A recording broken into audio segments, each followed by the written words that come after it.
जय हिंद दोस्तों, Kansai GS for IAS PCS के इस प्लेटफॉर्म में आपका स्वागत है।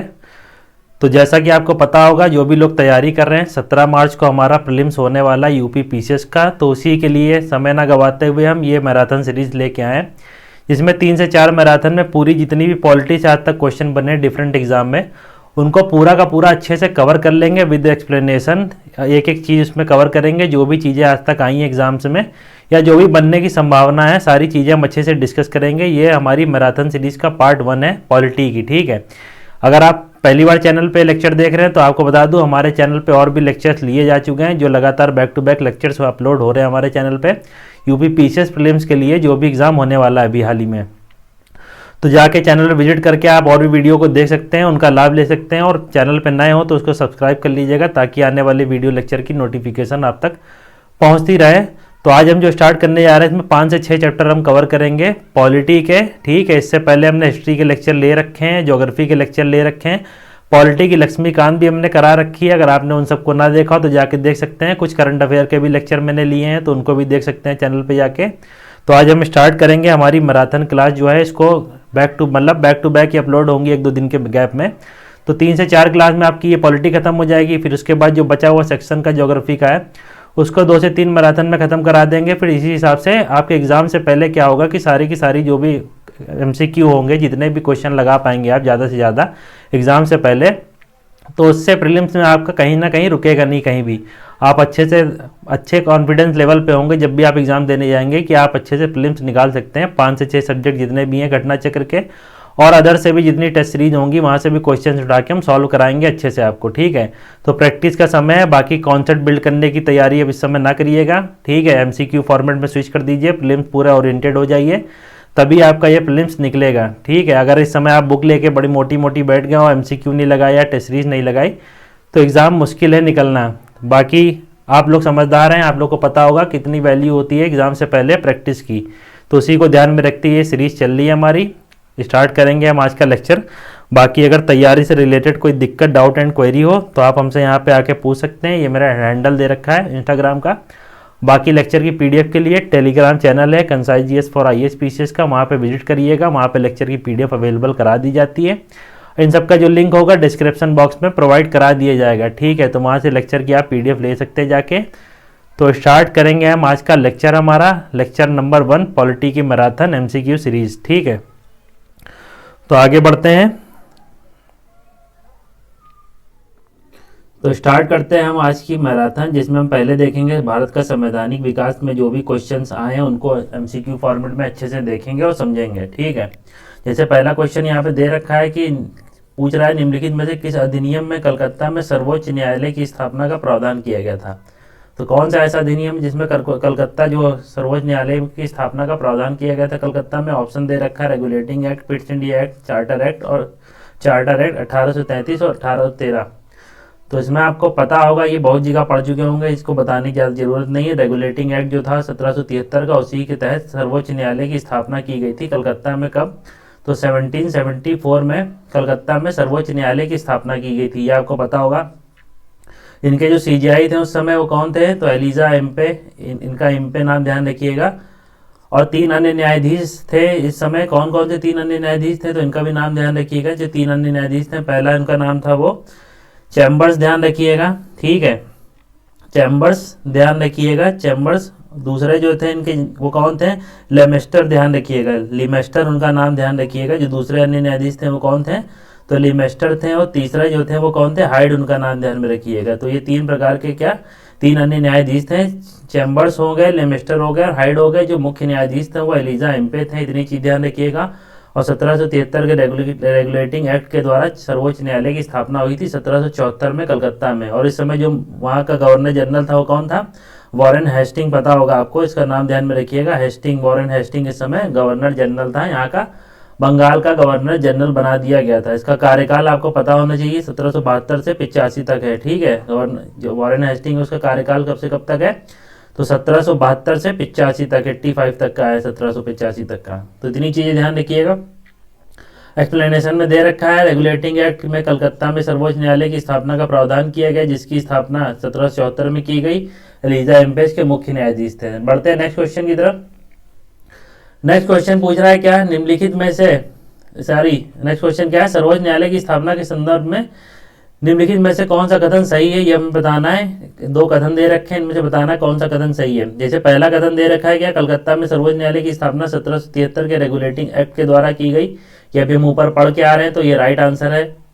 दूसरा जो कथन दे रहा हो क्या, कि लेमेस्टर इस न्यायालय के प्रथम मुख्य न्यायाधीश थे। तो ये लेमेस्टर मुख्य न्यायाधीश नहीं थे, ध्यान रखिएगा। जो अभी हमने जैसे ऊपर बताया इम्पे जो थे, लीजा इम्पे, वो इसके प्रथम मुख्य न्यायाधीश थे। लेमेस्टर जो है वो अन्य न्यायाधीशों में थे, जो 3 अन्य न्यायाधीश थे उनके साथ लेमेस्टर थे। ठीक है, तो इस हिसाब से इसका राइट आंसर होगा केवल पहला, इसको टिक कर लीजिएगा।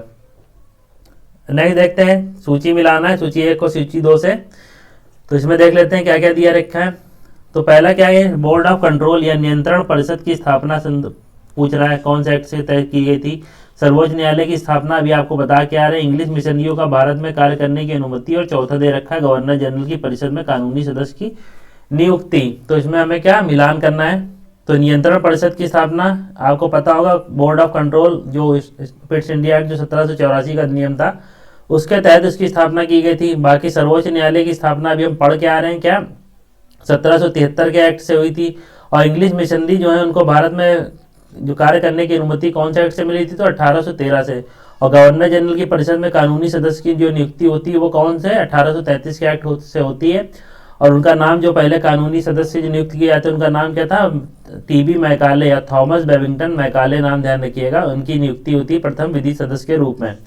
तो देख लेते हैं एक्सप्लेनेशन में क्या दे रखा है, आंसर देख लीजिए। पहले का ये दे रखा है, ए का 2, बी का 1, सी का 3 और डी का 4। तो इस हिसाब से इसको राइट आंसर टिक कर लीजिए। एक्सप्लेनेशन में देख लेते हैं क्या दे रखा है। रेगुलेटिंग एक्ट जो है उसमें क्या, सर्वोच्च न्यायालय की स्थापना अभी हम पढ़ के आए हैं। पिट्स इंडिया एक्ट के तहत बोर्ड ऑफ कंट्रोल की स्थापना ये भी हमने देख लिया है। चार्टर जो 1833 का एक्ट था, चार्टर अधिनियम, उसमें इंग्लिश मिशनरी जो है उनको भारत में कार्य करने की अनुमति दे दी गई थी। और चार्टर एक्ट जो 1833 है उसमें गवर्नर जनरल की परिषद में कानूनी सदस्य की नियुक्ति की गई थी। तो ये सब चीजें सही है जितना भी बता दिया हमने। पढ़ते हैं नेक्स्ट क्वेश्चन की तरफ। नेक्स्ट क्वेश्चन है, निम्नलिखित में से किसने भारत में अंग्रेजी शिक्षा की नींव रखी। नीचे कथन दे रखे हैं, पूछ रहा है इन तीनों में से किसने भारत में अंग्रेजी शिक्षा की नींव रखी।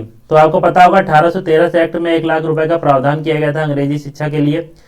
तो ये भी जनरल कमेटी और पब्लिक इंटरेस्ट ये भी अंग्रेजी शिक्षा के माध्यम के लिए मतलब नींव रखी थी इसने। और प्राच एंग्लो और ओरिएंटलिस्ट जो विवाद था, आंग्ल प्राच्य विद और आंग्ल विवाद जो है, उसने भी भारत में क्या अंग्रेजी शिक्षा की नींव रखी। तो इस हिसाब से राइट आंसर क्या होगा, 1 2 3 तीनों के तीनों राइट आंसर होंगे।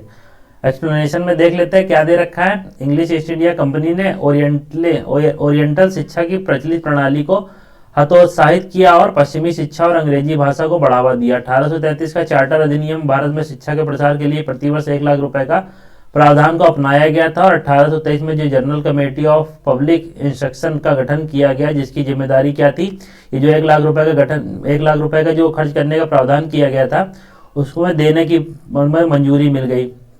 समिति में 10 यूरोपीय सदस्य शामिल थे, जिसके अध्यक्ष कौन थे, लॉर्ड मैकाले थे।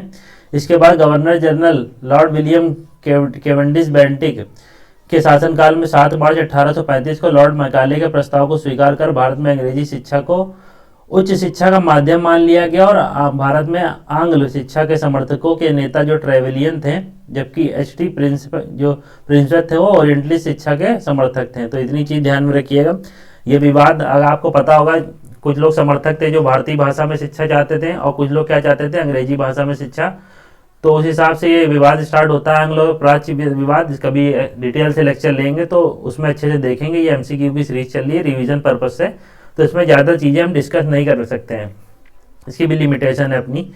नेक्स्ट है 5वां क्वेश्चन, किस अधिनियम के द्वारा ब्रिटिश संसद ने चाय और चीन के साथ व्यापार को छोड़कर ईस्ट इंडिया कंपनी के भारत के व्यापारिक एकाधिकार को, जो ट्रेड मोनोपोली थी ईस्ट इंडिया कंपनी को, जो सन 1600 ईस्वी में दी जाती है महारानी एलिजाबेथ के द्वारा, तो वो पूछ रहा है कब खत्म कर दी गई इनके जो व्यापारिक एकाधिकार था चाय और चीन को छोड़ के। तो ऑप्शन दे रखा है 1833, 1813, ए है 13 1800 चार्टर अधिनियम, बी 1837 का चार्टर अधिनियम, सी 1853 और डी है 1873 का चार्टर एक्ट। राइट आंसर पता होगा, दिख भी रहा होगा आपको। 1813 का जो चार्टर अधिनियम है उसमें क्या है कि ये जो चाय और चीन के साथ व्यापार को छोड़कर ईस्ट इंडिया कंपनी का जो पूरा मोनोपोली था वो समाप्त कर दिया गया था। व्यापार पे जो एकाधिकार था, मतलब इसका ये होता है कि कोई भी जो यूरोपीय कंपनी है वो ईस्ट इंडिया कंपनी के अलावा कोई और कंपनी भारत से व्यापार नहीं कर सकती, मतलब ईस्ट के देशों के साथ या पूर्व के देशों के साथ व्यापार नहीं कर सकती। उसी को क्या कहते हैं, व्यापारिक एकाधिकार कहते हैं। लेकिन 1813 में इसको समाप्त कर दिया जाता है और जो ब्रिटिश की और भी कंपनियां होती हैं उनको भी खुला छोड़ दिया जाता है कि वो पूर्व के साथ व्यापार करने के लिए स्वतंत्र हो जाती हैं। तो इसी हिसाब से केवल चाय और चीन को छोड़ के बाकी कोई भी व्यापार वो लोग कर सकती हैं, ब्रिटेन की जितनी भी कंपनी है। तो यही इसमें बताया गया व्यापारिक एकाधिकार क्या होता है, ये मैंने आपको बता दिया। और ये चाय और चीन के साथ जो एकाधिकार बचता है वो कब खत्म समाप्त कर दिया जाता है, तो 1833 में पूर्णता जो होता है इनका, ये ध्यान रखिएगा, पूर्णता जो व्यापारिक एकाधिकार होता है वो समाप्त कर दिया जाता है 1833 में। इतनी चीजें ध्यान रखिएगा। एक्सप्लेनेशन में देख लेते हैं। 1813 के चार्टर अधिनियम के माध्यम से ब्रिटिश संसद ने क्या किया, चाय और चीन के साथ व्यापार को छोड़कर ईस्ट इंडिया कंपनी के साथ व्यापारिक एकाधिकार को समाप्त कर दिया गया। जबकि 1833 के चार्टर अधिनियम द्वारा क्या किया गया, कंपनी के जो समस्त व्यापारिक कार्य थे वो समाप्त कर दिया गया। भविष्य में कंपनी को केवल क्या, जो व्यापार करने कंपनी आई थी उसको एक राजनीतिक कार्य, मतलब राजनीतिक कंपनी बना दिया गया 1833 के बाद से। तो इतनी चीजें इसमें ध्यान में रखिएगा। नेक्स्ट है 6वां नंबर क्वेश्चन, देख लेते हैं इसमें क्या दे रखा है। 1813 का चार्टर एक्ट दे रखा है, उसके संबंध में पूरा कौन से कथनों पर विचार करिए और जो सही कथन है उसको बताइए। तो देख रखते हैं पहले क्या, इसने भारत में ईस्ट इंडिया कंपनी के व्यापारिक एकाधिपत्य को क्या किया, चाय का व्यापार और चीन के व्यापार को छोड़कर समाप्त कर दिया। तो ये अभी हम ऊपर पढ़ के आ रहे हैं, तो ये सही है। दूसरा दे रखा है, इसने कंपनी द्वारा अधिकार में लिए गए भारतीय राज्य क्षेत्रों को ब्रिटिश संप्रभुता को सुदृढ़ कर दिया। तो क्या बता रहा है, इसने क्या किया, 1813 का जो चार्टर एक्ट था इसने क्या किया, जो कंपनी द्वारा अधिकार में लिया गया जो भी भारत का क्षेत्र था उस पर जो क्राउन का संप्रभुता है उसको सुदृढ़ कर दिया, मतलब मजबूत कर दिया उसकी सुदृढ़ता को। तीसरा दे रखा है, भारत का राजस्व ब्रिटिश संसद के नियंत्रण में आ गया। तो इसमें जो राइट आंसर होगा वो कौन सा होगा, पहला और दूसरा इसमें राइट आंसर। ये तीसरा गलत है, क्योंकि भारत का जो राजस्व है ब्रिटिश संसद के नियंत्रण में तब नहीं आता 1813 के एक्ट के तहत। तो इसमें टिक कर लीजिएगा। ये एक्सप्लेनेशन में देख लेते हैं। 1813 द्वारा चार्टर एक्ट जो है उसमें ब्रिटिश ईस्ट इंडिया कंपनी का व्यापारिक देख लिया हमने, अधिकार समाप्त कर दिया गया चाय और चीन को छोड़ के। इस एक्ट के माध्यम से कंपनी द्वारा अधिकार जो भारतीय राज्य क्षेत्रों पर ब्रिटिश क्राउन जो था उसकी संप्रभुता को सुदृढ़ भी किया गया। इस एक्ट से हालांकि कंपनी को आगे 20 वर्षों के लिए क्षेत्रों पर अधिकार और राजस्व सौंपा गया, तब भी क्या होता है कि यह ब्रिटिश क्राउन की संप्रभुता के प्रतिकूल नहीं होना था। इस प्रकार प्रश्न जो दिया गया 1-2 सही है। तीसरा कथन इसलिए सही नहीं है क्योंकि जो भारत का राजस्व है वो 1858 का जब अधिनियम होता है उसके द्वारा ब्रिटिश संसद के सीधे नियंत्रण में आता है, ना कि 1833 के एक्ट के तहत। आपको पता होगा 1857 की क्रांति के बाद जो प्रत्यक्ष शासन होता है क्राउन का स्टार्ट हो जाता है 1858 के एक्ट के तहत, यह आपको पता होगा। तो उसी समय क्या होता है, जो ब्रिटिश का पूरा जो भारतीय वो है हमारा राजस्व है वो 1858 में सीधे प्रत्यक्ष नियंत्रण में चला जाता है ब्रिटिश संसद के। तो यही चीज इसमें दे रखी है। और जब ब्रिटिश कैबिनेट मंत्री के अधीन सेक्रेटरी एसओएस का एक पद गठन जो किया जाता है उसमें ध्यान रखिएगा, उस क्या बताया रहा है, इसमें सीधे नियंत्रण में चला जाता है। जब ब्रिटिश कैबिनेट मंत्री के अधीन एसओएस या सेक्रेटरी ऑफ स्टेट का पद बना है तब विशेषकर राजस्व प्रशासन में उसकी सहायता के लिए काउंसिल ऑफ इंडिया का गठन किया गया। तो इतनी चीजें इसमें ध्यान में रखिएगा। नेक्स्ट बढ़ते हैं, क्या दे रखा है 7वां क्वेश्चन, किस अधिनियम ने भारतवासियों को अपने देश के प्रशासन में कुछ हिस्सा लेना संभव बनाया। मतलब जब भारतीय जो है भारतवासी हैं जो वहाँ के लोकल लोग हैं उनकी भागीदारी प्रशासन में कुछ बढ़ा दी गई। तो ये पूछ रहा है कौन से ऐसे अधिनियम था जिसने किया ये। तो ए दे रखा है चार्टर एक्ट 1833, बी चार्टर 1853, सी है गवर्नमेंट ऑफ इंडिया एक्ट 1858 और डी दे रखा है इंडियन काउंसिल एक्ट। तो इसमें राइट आंसर आप टिक कर लीजिएगा। 1833 का जो एक्ट है उसने कुछ संख्या में भागीदारी सुनिश्चित की। तो देख लेते हैं चार्टर एक्ट 1833 की धाराओं के सबसे महत्वपूर्ण धारा संख्या कौन सी थी, 87, जिसमें यह कहा गया था कि किसी भी भारतीय अथवा क्राउन की देशज प्रजा को अपने धर्म, जन्म स्थान, वंशानुक्रम या कलर इनमें से किसी एक के कारणवश कंपनी के अधीन पद अथवा सेवा से अयोग्य नहीं माना जाएगा। कालांतर में राजनीतिक आंदोलन में 1833 की यह धारा प्रशासन ने भागीदारी का मुख्य आधार बनी है। तो ये चीजें देख लीजिएगा। इसमें बढ़ते हैं नेक्स्ट क्वेश्चन, मतलब नेक्स्ट सेक्शन की तरफ। जो नेक्स्ट सेक्शन है हमारा वो क्या है, जब ब्रिटिश ताज के अंतर्गत आ गए हम कब 1858 में, तो उसके बाद से जो भी एक्ट आए थे उनको देख लेते हैं। उस संबंध में जो भी कानून बने उससे जितने क्वेश्चन आए हैं उनको देख लेते हैं अच्छे से। तो पहला क्वेश्चन जो दे रखा है इसमें क्या, निम्नलिखित में से किस अधिनियम के अंतर्गत भारतीय विधान परिषद को बजट पर बहस करने की शक्ति प्राप्त हुई? तो भारत की जो विधान परिषद थी उस समय, उसको बजट पर बहस करने की कौन से अधिनियम के तहत शक्ति प्राप्त हो गई? तो ऑप्शन दे रखा है 1861 का अधिनियम, बी 1892 का भारत परिषद अधिनियम, सी भारत परिषद अधिनियम 1909, और इसको मार्ले मिंटो भी कहते हैं, ध्यान में रखिएगा, इसको मार्ले मिंटो सुधार भी कहते हैं, और ये मॉन्टेग्यू चेम्सफोर्ड के नाम से भी जाना जाता है 1919 का अधिनियम जो है। तो इतनी चीजें ध्यान में रखिएगा। इसमें राइट आंसर जो होगा क्या, 1892 का ऐसा अधिनियम था जिसमें क्या होता है, भारतीय विधान परिषद जो है उसको बजट पर बहस करने की शक्ति प्राप्त हो जाती है। एक्सप्लेनेशन में देख लेते हैं क्या दे रखा है। 1892 के भारत परिषद अधिनियम जो है उसमें क्या हुआ था कि विधान परिषद के कार्यों में वृद्धि की गई, इसके तहत बजट पर बहस करने की शक्ति दी गई, परंतु मतदान का अधिकार नहीं दिया गया। यहाँ पे ये लाइन ध्यान रखिएगा, बजट पर बहस करने की तो अनुमति मिल गई 1892 के अधिनियम से, जो भारत परिषद अधिनियम था 1892 को, उसमें बजट पर बहस करने की अनुमति तो प्रदान कर दी गई, लेकिन क्या मतदान का अधिकार नहीं दिया गया। इस अधिनियम के तहत क्या किया गया, 6 दिन की जो पूर्व नोटिस देने पर कार्यपालिका से प्रश्न पूछने की अनुमति दी गई, परंतु जो पूरक प्रश्न नहीं पूछ सकते आप। तो मतलब क्या है कि 6 दिन की अगर आप पूर्व नोटिस देंगे, इस अधिनियम के तहत क्या हुआ, जब 6 दिन की पूर्व नोटिस दे देंगे, फिर आप जो कार्यपालिका थी उस समय जो सरकार चला रहे थे उनसे आप पूछ तो सकते हैं क्वेश्चन, लेकिन पूरक प्रश्न नहीं पूछ सकते। मतलब उन लोग ने जो जवाब दिया उसके एवज में आप जो दोबारा क्वेश्चन नहीं रिपीट कर सकते कि पूरा प्रश्न हमको बताइए, पूरक प्रश्न नहीं पूछ सकते, यही चीज इसमें बता रहा है। तो इतनी चीज ध्यान रखिएगा। अगर आपसे क्वेश्चन बने कि भारतीय विधान परिषद को बजट पर बहस करने की अनुमति कब मिली, कौन से अधिनियम से मिली, तो भारत परिषद अधिनियम 1892 ध्यान में रखिएगा, लेकिन इसमें क्या मतदान का अधिकार नहीं मिला था। नेक्स्ट बढ़ते हैं, दूसरा क्वेश्चन, ब्रिटिश भारत में सांप्रदायिक प्रतिनिधित्व की व्यवस्था निम्नलिखित में से किस अधिनियम द्वारा की गई? तो सांप्रदायिक प्रतिनिधित्व के जो व्यवस्था है वो कौन से अधिनियम द्वारा की गई, तो ये पूछ रहा है। ऑप्शन ए दे रखा है भारत काउंसिल अधिनियम, भारतीय काउंसिल अधिनियम, या इंडियन काउंसिल एक्ट जो है 1892 का। इसमें तो देख लिया हमने, बजट पर बहस की अनुमति मिली। मार्ले मिंटो सुधार दे रखा है 1919, Montagu Chelmsford 1909 Morley Minto, Montagu Chelmsford 1919, और भारत सरकार अधिनियम 1935।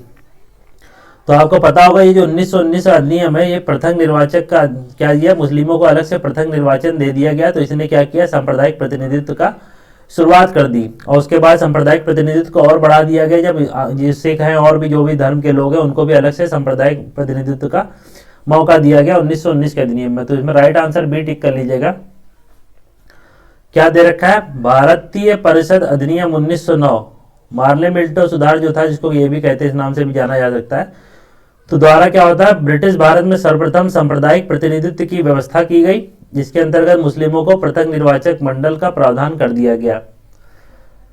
तो यही चीज इसमें ध्यान में रखिएगा, शुरुआत इससे की और उसको बढ़ाया भी गया था मॉन्टेग्यू चेम्सफोर्ड अधिनियम में। तो इतनी चीजें इसमें ध्यान में रखिएगा। नेक्स्ट बढ़ते हैं तीसरे क्वेश्चन पे। निम्नलिखित में से किस अधिनियम द्वारा भारत में संघीय न्यायालय की स्थापना की गई? अभी आपको पता होगा, जैसे हम 1774 का जो सुप्रीम कोर्ट पढ़ के आ रहे हैं, वो जो वर्तमान में भारतीय जो न्यायालय है अपना, संघीय न्यायालय सुप्रीम कोर्ट है, वो नहीं था। जो भारतीय जो वर्तमान में स्वरूप है भारत के संघीय न्यायालय का या सुप्रीम कोर्ट का, वो कौन से अधिनियम के तहत आया? तो ये पूछ रहा है निम्नलिखित में से कौन से अधिनियम के द्वारा भारत में संघीय न्यायालय की स्थापना की गई। ऑप्शन दे रखा है, ए भारत परिषद अधिनियम 1861, बी भारत सरकार अधिनियम 1919, सी भारत सरकार अधिनियम 1909, या उनमें से कोई नहीं। तो राइट आंसर टिक कर लीजिएगा, इनमें से कोई नहीं। वो कौन सा था, भारत परिषद अधिनियम 1935, ये चीज ध्यान में रखिएगा। और 1937 में कोड बन के तैयार होता है। तो आगे देख लेते हैं एक्सप्लेनेशन में क्या दे रखा है। भारत में संघीय न्यायालय की स्थापना जो की गई कब, अक्टूबर 1, 1937 को भारत सरकार अधिनियम 1935 के अंतर्गत की गई। तो 1935 का अधिनियम जब आया, उसके 2 साल बाद इसकी स्थापना हो गई। अधिनियम में प्रावधान कर दिया गया था कि जो संघीय न्यायालय की स्थापना होनी है, ठीक है। और इसके जो प्रथम न्यायाधीश थे, इनका नाम ध्यान रख लीजिएगा, ये सर एलिजा इम्पे, तो सबको पता होगा, जो कलकत्ता में सर्वोच्च न्यायालय की स्थापना हुई थी। लेकिन इनका नाम ध्यान रखिएगा, सर मॉरिस गुएर का, ठीक है, सर मॉरिस गुएर का नाम ध्यान में रखिएगा। ये जब संघीय न्यायालय की स्थापना की जाती है 1937 में अक्टूबर को, तो उसके जो मुख्य न्यायाधीश बनते हैं, तो ध्यान में रखिएगा इनका नाम, ठीक है। नेक्स्ट बढ़ते हैं, चौथा नंबर क्वेश्चन। क्या पूछ रहा है, क्वेश्चन रिपीटेड है, देख लीजिएगा। भारत का संघीय न्यायालय निम्नलिखित में कौन से वर्ष स्थापना की गई उसकी, यहाँ दिया गया स्थापित किया गया, कौन से वर्ष स्थापित किया गया। अगर यहाँ क्वेश्चन स्थापित कीजिएगा, यहाँ दिया गया था कौन से वर्ष प्रावधान किया गया इसका, तो यहाँ पे राइट आंसर 1935 हो जाता। लेकिन पूछ रहा है स्थापित कब किया गया, तो टिक करिएगा आंसर 1937 को अक्टूबर में स्थापित हुआ था। तो इस हिसाब से इसको टिक कर लीजिएगा। नेक्स्ट बढ़ते हैं, केंद्र में द्वैध शासन किस अधिनियम के अंतर्गत स्थापित किया गया। तो केंद्र में द्वैध शासन पूछ रहा है 1909 के अधिनियम में, 1919 के अधिनियम में भारत सरकार, और 1935 का अधिनियम जो भारत सरकार अधिनियम है, और 1947 का अधिनियम जो भारत स्वतंत्रता अधिनियम के नाम से जाना जाता है। तो केंद्र में द्वैध शासन आपको पता होगा, प्रांतों में द्वैध शासन की समाप्ति करके केंद्र में द्वैध शासन स्टार्ट किया गया था, कौन से अधिनियम के तहत, तो 1935 के अधिनियम के तहत। तो इतनी चीजें इसमें ध्यान में रखिएगा। एक्सप्लेनेशन देख लेते हैं। भारत सरकार अधिनियम 1935 के अंतर्गत केंद्र में द्वैध शासन, एक नए अखिल भारतीय संघ की स्थापना तथा प्रांतों में द्वैध शासन की व्यवस्था को समाप्त कर दिया गया। तो केंद्र में स्टार्ट किया गया, और क्वेश्चन ये भी बनता है प्रांतों में द्वैध शासन की व्यवस्था कौन से अधिनियम के तहत समाप्त की गई। तो प्रांतों में द्वैध शासन की कौन से अधिनियम के तहत समाप्त की गई, तो ध्यान रखिएगा 1935 के अधिनियम के द्वारा प्रांतों में द्वैध शासन की व्यवस्था समाप्त की गई और केंद्र में द्वैध शासन स्टार्ट कर दिया गया। प्रांतों में द्वैध शासन का उपबंध 1919 के अधिनियम के द्वारा किया जाता है। केंद्र में द्वैध शासन के तहत संघीय विषयों को दो भागों में बांटा गया, एक रिजर्व सब्जेक्ट होते हैं, ट्रांसफर सब्जेक्ट। तो इतनी चीज ध्यान रखिएगा। बाकी जब आप मॉडर्न हिस्ट्री पढ़ेंगे तो कई जगह द्वैध शासन शब्द सुनेंगे, जैसे एक बंगाल का द्वैध शासन सुनेंगे, ठीक है, एक ये केंद्रों में द्वैध शासन सुनेंगे, एक प्रांतों में द्वैध शासन सुनेंगे, और एक डायरकी सब सुनेंगे। तो इन सबके अलग अलग मतलब है, ठीक है। तो जब कभी मॉडर्न हिस्ट्री का अच्छे से लेक्चर लेंगे तो उसमें जो द्वैध शासन का टॉपिक है पूरा, उसको अच्छे से क्लियर कर देंगे हम आपके लिए, ठीक। बढ़ते हैं नेक्स्ट क्वेश्चन की तरफ तब तक के लिए। छठा क्वेश्चन क्या है, निम्नलिखित में से किस अधिनियम ने केंद्र में द्वैध शासन के क्या किया, प्रणाली स्थापित की। अगेन रिपीटेड क्वेश्चन, टिक कर लीजिएगा। 1935 का एक्ट, दो सब्जेक्ट बना दिए गए थे, ट्रांसफर और रिजर्व। सातवां क्वेश्चन, 1919 के अधिनियम के तहत क्या होता है, निम्नलिखित में से कौन सी प्रमुख विशेषताएं थी 1919 के अधिनियम की, ये पूछ रहा है। तो देख लेते हैं। पहला दे रखा है प्रांतों की कार्यकारिणी सरकार में द्वैध शासन की व्यवस्था। तो अभी हम पढ़ के आ रहे हैं द्वैध शासन क्या किया गया था, क्या बताना है इसमें, कौन सी विशेषताएं हैं। तो प्रांतों की जो कार्यकारिणी सरकार थी उसमें द्वैध शासन की व्यवस्था की गई। बी बता रहा है कि मुसलमानों के लिए पृथक सांप्रदायिक निर्वाचक मंडलों की व्यवस्था की गई। 1919 का अधिनियम पूछ रहा है, ठीक है। और सी दे रखा है क्या, केंद्र द्वारा प्रांतों की विधायिनी शक्ति का हस्तांतरण। तो मुस्लिमों के लिए पृथक निर्वाचन हम पढ़ के आ रहे हैं भी कब, 1909 का अधिनियम, ठीक है। यहाँ पे 1919 दे रखा है। प्रांतों में द्वैध शासन की स्थापना, ये सही है, क्योंकि ये प्रांतों में द्वैध शासन जो स्टार्ट होता है 1919 के अधिनियम से होता है, लेकिन समाप्त कब होता है, तो 1935 में इसको समाप्त कर दिया जाता है प्रांतों लेवल पे, और केंद्र पे इसको लागू कर दिया जाता है। और जो केंद्र द्वारा प्रांतों को विधायिनी शक्ति का हस्तांतरण था वो भी कौन से, 1919 के अधिनियम में था। तो ये टिक कर लीजिएगा, पहला और तीसरा चाहिए, दूसरा गलत। एक्सप्लेनेशन में देख लेते हैं क्या दे रखा है। तो एक्सप्लेनेशन में देखते हैं क्या दे रखा है इसमें। तो भारत शासन अधिनियम जो 1919 का था, उसमें क्या किया गया, ब्रिटिश संसद के द्वारा पारित अधिनियम था, जिसका उद्देश्य क्या था, भारतीय शासन में भारतीयों की भागीदारी को बढ़ावा देना। इस अधिनियम को भारत सचिव जो थे उस समय कौन, मॉन्टेग्यू, और वायसराय जो था चेम्सफोर्ड के कार्यकाल में पारित किया गया था। इस अधिनियम में क्या किया गया, राज्यों में डुअल शासन की या द्वैध शासन की स्थापना की गई, जिसके तहत प्रत्येक राज्य में क्या होगा, राज्य प्रशासनिक विषय जो थे राज्यों में, उनको दो श्रेणियों में बांट दिया गया। कौन कौन सी श्रेणी, एक थी रिजर्व कैटेगरी और एक ट्रांसफर कैटेगरी। आरक्षित और हस्तांतरित कैटेगरी में जो राज्य के विषय थे उनको बांट दिया गया था। जो आरक्षित विषय थे उसको क्या किया गया, प्रांतीय गवर्नर और उसकी कार्यकारी जो परिषद थी के तहत रखे गए, जबकि हस्तांतरित विषय जो थे उनका उत्तरदायित्व किसको, प्रांतीय विधायिका के प्रति उत्तरदायी जो मंत्रियों को सौंपा गया। तो ध्यान रखिएगा, यहाँ पे जो गवर्नर था और जो उसकी कार्यकारी परिषद थी, मतलब एग्जीक्यूटिव, जो आज के समय इसको अगर मैच कर सकते हैं, अगर कंपेयर करना हो तो प्रधानमंत्री और उसकी मंत्री परिषद से संबंध रखिएगा। और जो हस्तांतरित विषय थे वो किसको, जो प्रांतों में जो अन्य विधायक होते हैं उनके प्रति जो उत्तरदायी मंत्री थे उनके साथ सौंपा गया। तो साथ ही क्या किया गया इसमें, केंद्र और प्रांतों के मध्य भी शक्तियों का बंटवारा संघीय और प्रांतीय विषयों के रूप में किया गया था। तो इतनी चीजें इसमें थी। जहां तक मुसलमानों के लिए पृथक निर्वाचन का व्यवस्था है, वो आपको पता होगा 1919 के अधिनियम में स्टार्ट की गई थी, और इस व्यवस्था को 1919 के अधिनियम में बढ़ा दिया गया। और ये केवल मुसलमानों तक ही नहीं बल्कि सिखों, यूरोपियों, भारतीय ईसाइयों और एंग्लो इंडियनों के लिए भी इसको विस्तार कर दिया गया था। तो इस हिसाब से क्वेश्चन में क्या सही है, पहला और तीसरा, दूसरा गलत है। नेक्स्ट है 8वां, किसने ब्रिटिश भारत में प्रांतीय स्वायत्ता शुरू की। तो प्रांतीय स्वायत्ता किसने शुरू की ब्रिटिश भारत में, आंसर टिक कर लीजिएगा, 1919 का अधिनियम।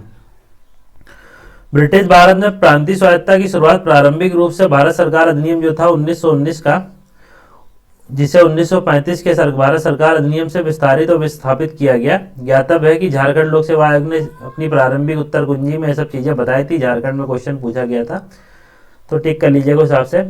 क्या है, भारत की जो विधान पालिका है प्रथम बार द्विसदनी कब बनाई गई। तो द्विसदनी विधान पालिका जो है भारतीय, उसको कब बनाया गया प्रथम बार, तो 1919 के अधिनियम के द्वारा बनाया गया था। भारतीय जो विधान पालिका थी उसको क्या प्रथम बार द्विसदनी बनाया गया था। एक्सप्लेनेशन में देख लेते हैं। 1919 का जो भारत सरकार अधिनियम था उसने क्या किया, केंद्र में द्विसदनी विधान पालिका की स्थापना की। तो केंद्र में द्विसदनी विधान पालिका की स्थापना की किसने, तो 1919 के अधिनियम ने। ऊपरी सदन तो जो था उसको क्या कहा गया, राज्य परिषद या काउंसिल ऑफ स्टेट। जैसे आज के समय राज्यसभा है अपना ऊपरी सदन, उस समय क्या किसको कहा गया, तो उस समय राज्य परिषद को कहा गया ऊपरी सदन, जब 1919 के अधिनियम के तहत केंद्र में क्या द्विसदनी विधान पालिका या विधायिका बनाई गई। तो ये इसको काउंसिल ऑफ स्टेट कहा गया, राज्य परिषद कहा गया, जो ऊपरी सदन था। ठीक है, बैठकें प्रथम 5 वर्ष में होती थी और वर्तमान में कितने 6 वर्ष अनिश्चित, मतलब जो उनके जो राज्यसभा है उनके सदस्यों का कार्यकाल तो 6 वर्ष है, लेकिन उनकी क्या वो तो अनिश्चित काल के लिए रह सकती है। तो यही चीज इसमें दे रखी है। लेकिन जब ऊपरी सदन बना था 1919 के अधिनियम के तहत, तब क्या उसकी कार्यकाल अवधि क्या थी, 5 वर्ष थी। इस अधिनियम की धारा 18 के तहत इसके 60 सदस्यों में से 20 सरकारी सदस्य हो सकते थे। निचला सदन कौन था, तो केंद्रीय विधानसभा। तो केंद्रीय विधानसभा जिसको इस समय क्या लोकसभा के रूप में हम देख सकते हैं। तो ऊपरी सदन उस समय राज्य परिषद थी और निचला सदन उस समय क्या था, केंद्रीय विधानसभा। वर्तमान में अगर इसको देखें तो इसको हम लोकसभा से कंपेयर कर सकते हैं।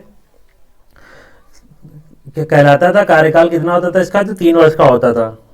भारत सरकार अधिनियम 1919 की धारा 19 के तहत क्या होता था कि इसमें मूलतः 140 सदस्यों का प्रावधान था, जिसमें से 100 निर्वाचित और 40 मनोनीत होने थे, जिनमें से अधिकतम 26 सरकारी ज्ञात होने थे। तो इस हिसाब से सदस्य कभी ना गिनने बैठ जाइएगा कितने सदस्य हुए थे, कितना क्या था।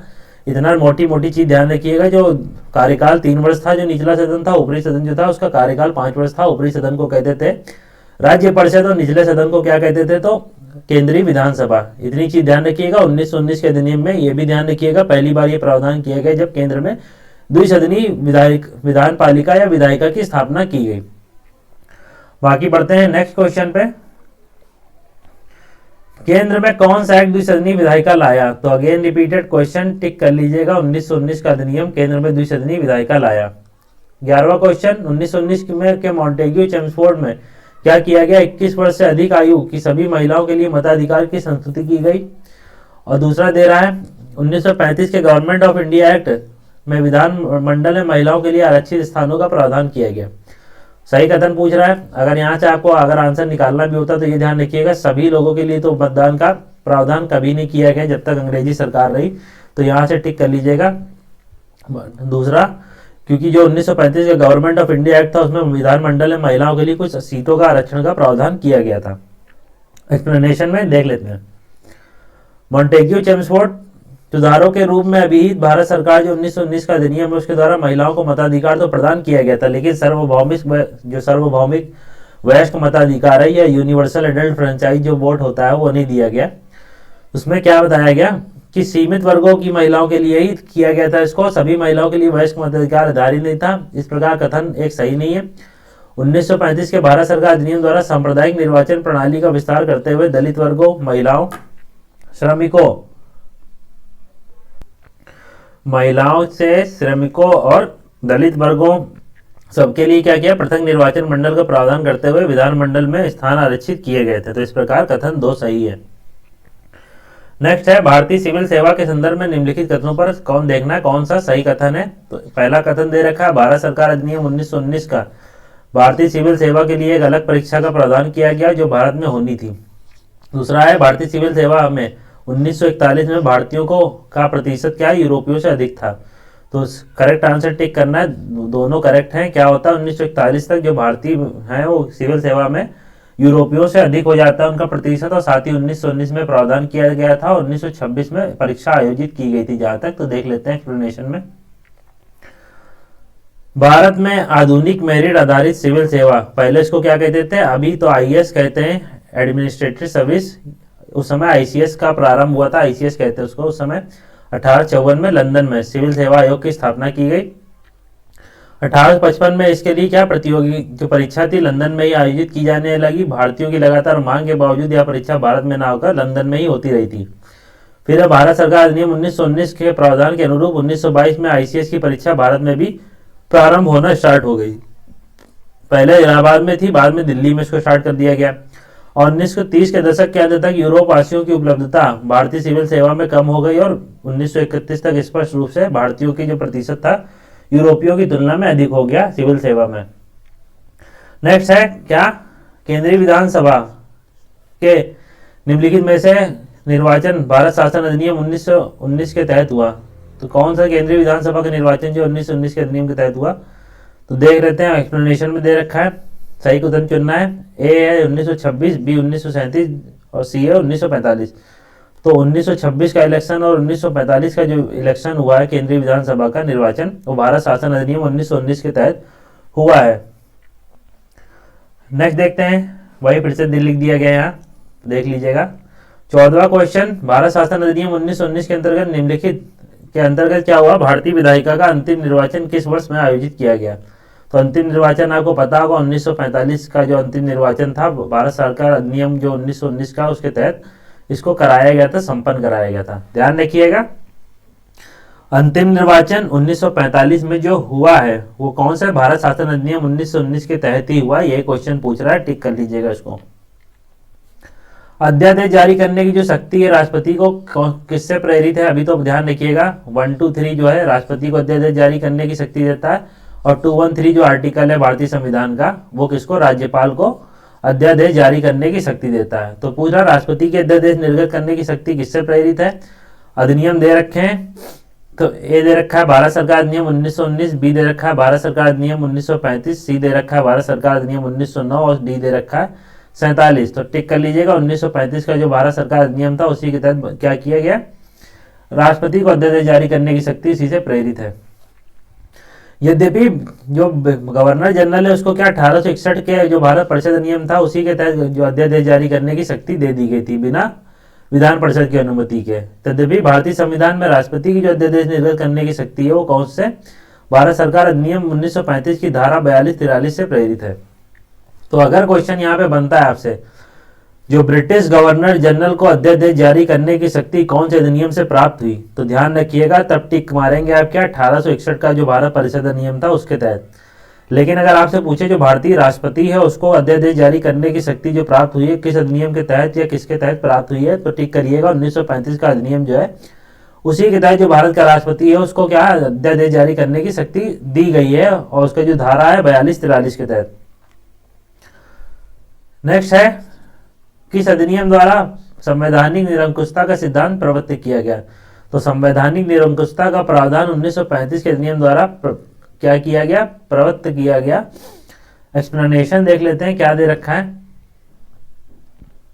संवैधानिक निरंकुशता का सिद्धांत भारत सरकार अधिनियम 1935 द्वारा प्रवर्तित किया गया। यह अधिनियम ब्रिटिश संसद द्वारा पारित सर्वाधिक विस्तृत अधिनियम था। साथ ही यह भारत के लिए संवैधानिक प्रस्तावों में से सबसे जटिल दस्तावेज था। इसी अधिनियम में भारत संघ की स्थापना, संघीय न्यायालय, केंद्र और राज्यों के मध्य शक्तियों का विभाजन आदि व्यवस्था की गई थी। तो इतनी चीजें इसमें ध्यान में रखिएगा।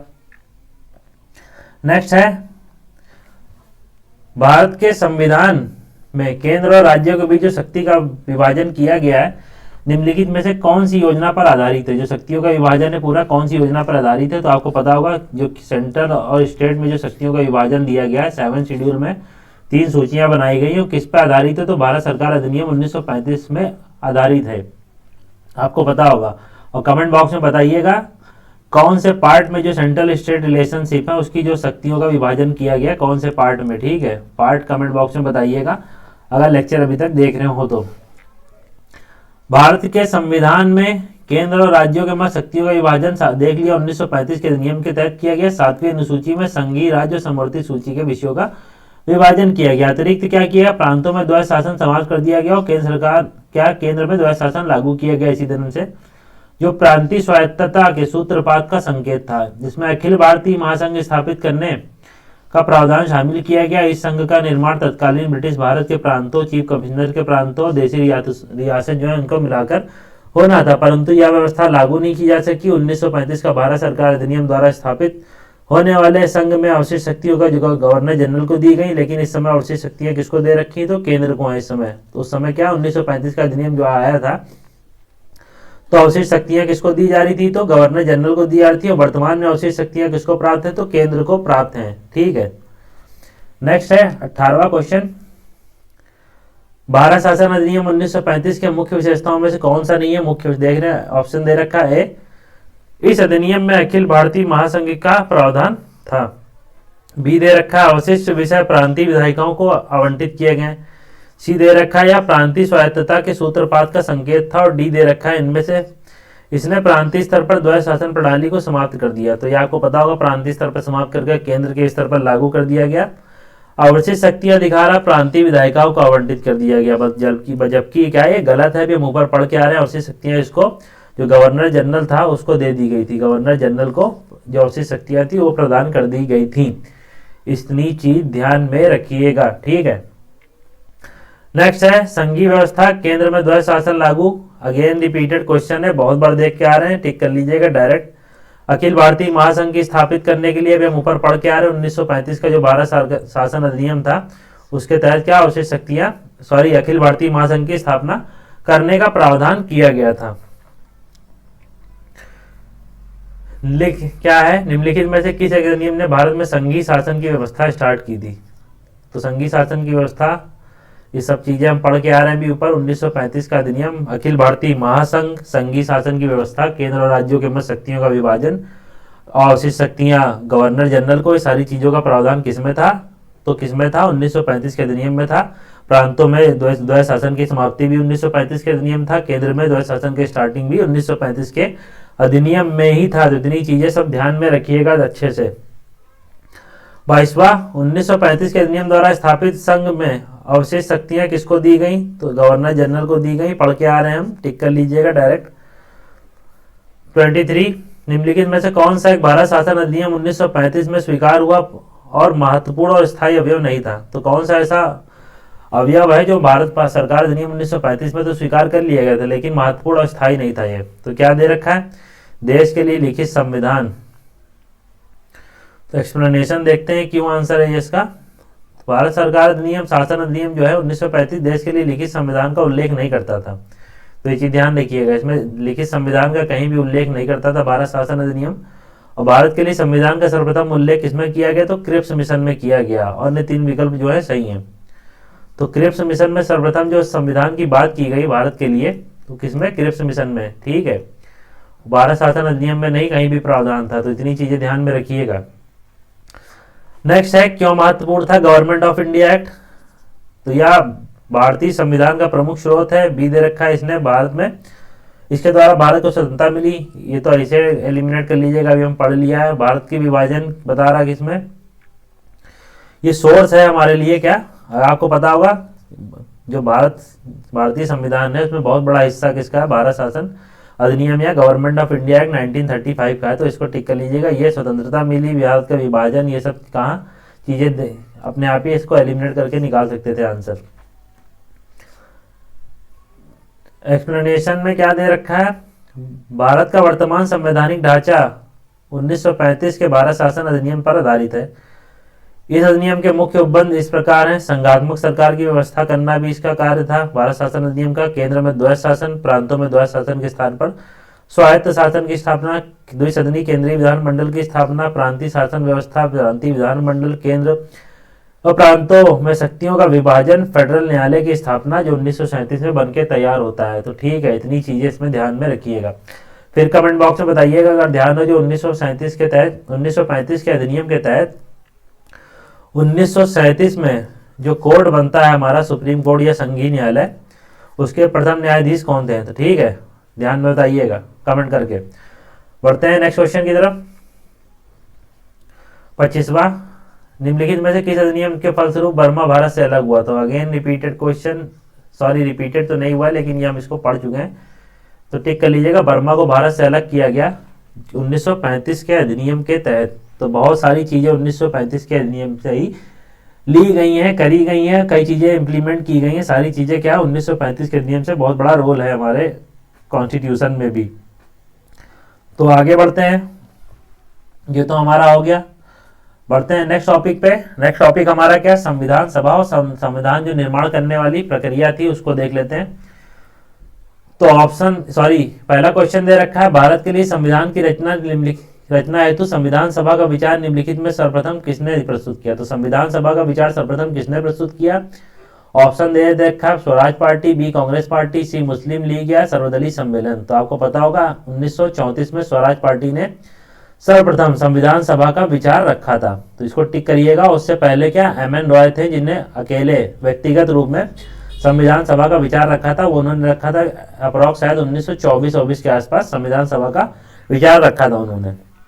तो देख लेते हैं, मई 1934 में रांची में जो स्वराज पार्टी ने क्या किया, आत्मनिर्णय के अधिकार की मांग की और एक प्रस्ताव पारित किया जिसमें कहा गया कि वयस्क मताधिकार के आधार पर क्या किया जाए कि निर्वाचित भारतीय प्रतिनिधियों की एक संविधान सभा होनी चाहिए जो संविधान का निर्माण करेगी, और भारतीयों को संविधान सभा की मांग का यह प्रथम अवसर था। नेक्स्ट है दूसरा क्वेश्चन, स्वतंत्रता के पूर्व के दिनों में प्रारंभ में किसने संविधान निर्मात्री सभा का विचार प्रस्तुत किया? तो एम.एन. रॉय, अभी हम ऊपर देख के आ रहे हैं, एम.एन. रॉय ने प्रस्तुत किया था क्या? संविधान निर्मात्री सभा का विचार प्रस्तुत किया था। ये क्वेश्चन आपने बहुत बार लगाए होंगे तो ज्यादा इसमें टाइम वेस्ट ना करिएगा। नेक्स्ट पढ़ते हैं, एक निर्वाचित संविधान सभा द्वारा भारत के संविधान का निर्माण करने का प्रस्ताव किया गया था, किसके द्वारा? तो ये प्रस्ताव किसके द्वारा किया गया था? ये प्रस्ताव की बात चल रही है, ना कि यहाँ पूछ रहा किसने विचार रखा था या किसने बताया था। तो ऑप्शन देखिएगा, A Simon commission, B Bharat शासन अधिनियम 1935 का, सी क्रिप्स और डी ब्रिटिश कैबिनेट डेलीगेशन या कैबिनेट मिशन भी जिसको कह सकते हैं। तो क्रिप्स मिशन टिक कर लीजिएगा इसमें, जिसके द्वारा क्या बताया गया? पहली बार ऐसा बताया गया कि निर्वाचित संविधान सभा द्वारा क्या किया जाएगा, भारत का संविधान निर्माण करने का प्रस्ताव किया गया था। लेकिन इसमें क्या बताया गया था, द्वितीय विश्व जब समाप्त हो जाएगा तो उसके बाद ये स्टार्ट किया जाएगा कार्य। तो निर्वाचित संविधान सभा का द्वारा भारत के संविधान का निर्माण करने का प्रस्ताव जो है सर्वप्रथम क्रिप्स मिशन ने किया था, लेकिन क्या बताया था, द्वितीय विश्व जब समाप्त हो जाएगा तो उसके बाद ये कार्य स्टार्ट होंगे। तो इसीलिए गांधी ने इसको क्या कहा था, गांधी जी ने पोस्ट डेटेड चेक कहा था इसको, क्रिप्स मिशन को। चौथा क्या है, ब्रिटिश कैबिनेट मिशन योजना के अंतर्गत संविधान निर्मात्री जो परिषद में प्रत्येक प्रांत की जो आवंटित सदस्य संख्या के आधार पर क्या करना, निर्धारित करने के लिए एक प्रतिनिधि को कितनी जनसंख्या के अनुपात में चुना गया था। तो डायरेक्टली ये पूछ रहा है जो संविधान निर्माण में जो सदस्य चुने गए थे उनमें क्या कितने लाख पर कितने सदस्य, कितने लाख पर प्रति सदस्य को चुना गया था। तो ध्यान रखिएगा, ऑप्शन दे रखा है 8 लाख, बी 10 लाख, सी 12 और डी 15। तो अगर आपने लक्ष्मीकांत हल्की सी भी पढ़ी होगी तो वहां पे मिल जाता है आपको ये। तो प्रत्येक 10 लाख पे क्या एक जो सदस्य है जो संविधान निर्माण के लिए चुना गया था, जिसको उनका इलेक्शन होगा प्रत्येक 10 लाख व्यक्तियों में। और ये भी इलेक्शन जो था इनडायरेक्ट तरह का था, जो संविधान निर्माण में जो लोग चुने गए थे अप्रत्यक्ष रूप से चुने गए थे। ठीक है, इतनी चीज ध्यान रखिएगा, अप्रत्यक्ष रूप से कुछ चुने गए थे और कुछ नॉमिनेटेड या नामांकित थे। देख लेते हैं, एक्सप्लेनेशन में दे रखा है, कैबिनेट मिशन वर्ष 1946 में भारत आया था। मिशन ने अपनी रिपोर्ट में संविधान सभा के गठन का सूत्र प्रस्तुत किया था, जिसके आधार पर संविधान सभा निर्वाचित होनी थी। प्रांतों का प्रतिनिधित्व जनसंख्या के आधार पर होना था। इसके तहत मोटे तौर पर प्रत्येक 10 लाख व्यक्तियों के ऊपर एक प्रतिनिधि के निर्वाचन की व्यवस्था प्रस्तावित थी। तो इतनी चीजें इसमें देख लीजिएगा। नेक्स्ट बढ़ते हैं, 5वां क्वेश्चन, कौन कैबिनेट मिशन का सदस्य नहीं था? तो आपको पता होगा पैथिक लॉरेंस भी थे, अलेक्जेंडर थे और क्रिप्स भी थे। तो विलियम वुड नहीं थे, तो इसको टिक कर लीजिएगा। कैबिनेट मिशन के सदस्य ध्यान रखिएगा, इनको मैं फिर से याद करा देता हूँ। तो कैबिनेट मिशन पहली बार आया कब, इसको अच्छे से दिमाग में बैठा लीजिए। मिलान के लिए क्वेश्चन आते हैं, ऐसे यहाँ लगता है ये पढ़ते हुए कि सब आता है, लेकिन जब क्वेश्चन बनते हैं ना तो हमारा दिमाग घूमने लगता है कि 46 था कि 45 था कि 42 था। ठीक, तो 46 ध्यान रखिएगा कैबिनेट मिशन।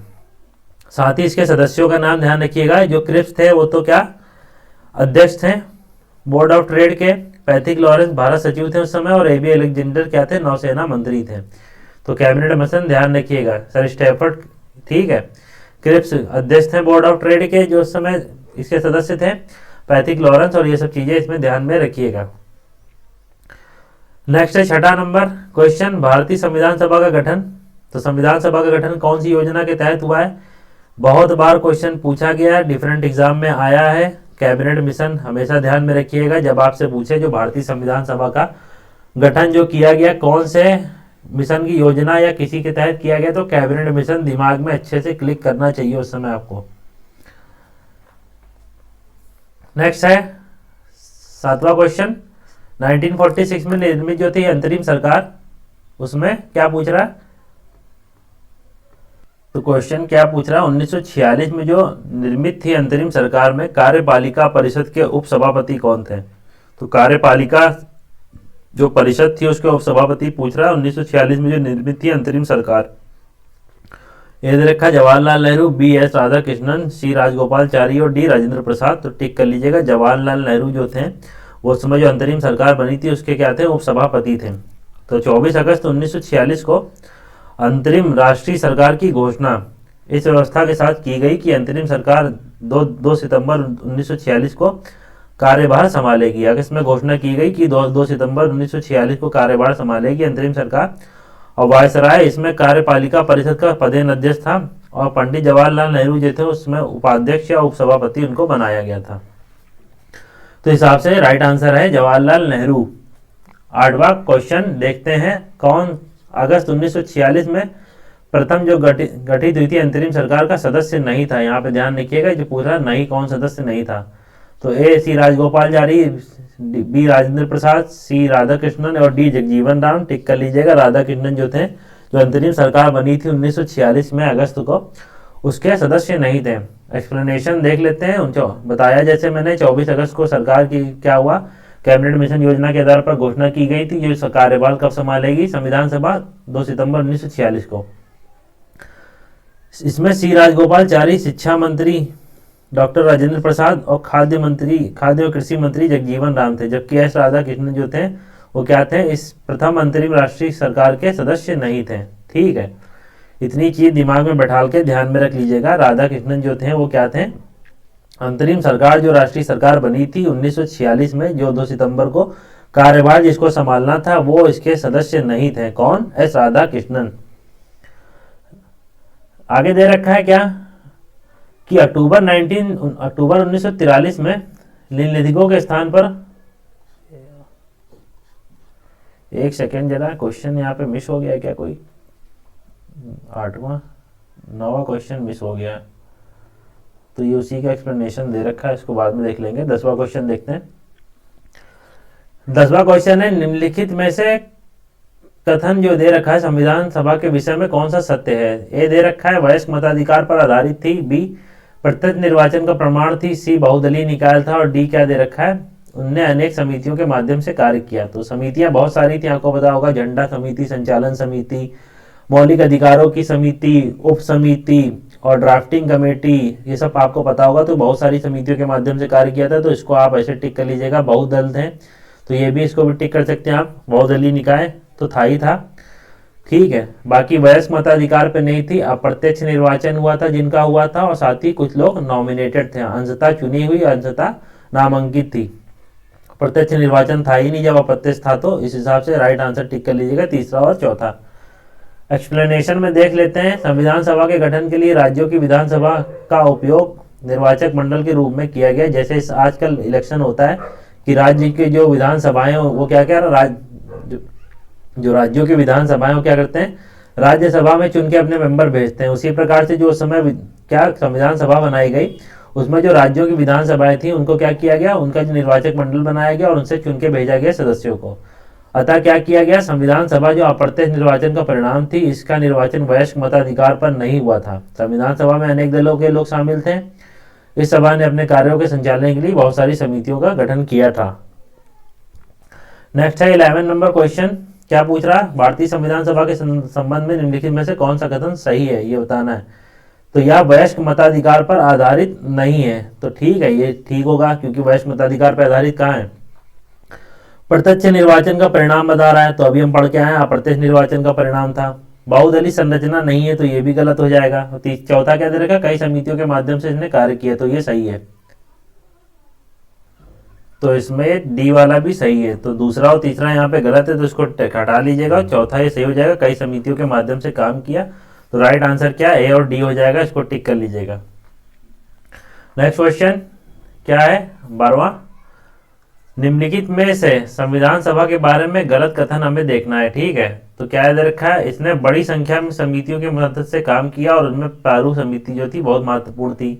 ठीक है, बी दे रखा है, अल्पसंख्यक समुदाय जैसे ईसाई, एंग्लो इंडियन, पारसियों को सभी में पर्याप्त प्रतिनिधित्व दिया गया। सी दे रखा है, निर्वाचन सार्वभौम वयस्क मताधिकार पे किया गया था। तो सार्वभौम वयस्क मताधिकार मतलब जो भी एक एज के बाद, ये इसका मतलब ये होता है, मान लीजिए किसी एज को पैरामीटर मान लिया जाता है और उसके बाद जितने भी लोग एज के ऊपर होते जाएंगे वो क्या वोट के लिए एलिजिबल होते जाएंगे। तो ये क्या दे रखा है कि पहली बात तो ये कहाँ पे यूज होता है, सार्वभौमिक वयस्क मताधिकार, ये ज्यादातर मामलों में प्रत्यक्ष निर्वाचन पे यूज होता है और प्रत्यक्ष निर्वाचन से तो चुनी नहीं गई थी हमारी संविधान सभा, तो यहाँ पर टिक कर लीजिएगा, यही गलत है हमारा। बाकी इसकी चुनाव प्रक्रिया 1935 के अधिनियम की 6वीं अनुसूची के आधार पर आधारित थी। कर संपत्ति शैक्षणिक योग्यता के कारण जो मताधिकार था वो सीमित था, तो यही ठीक था इसका राइट आंसर, सी ठीक है। नेक्स्ट है 13 नंबर क्वेश्चन, संविधान सभा का प्रारूप तैयार करने वाली संविधान सभा के सदस्यों को क्या किया गया था।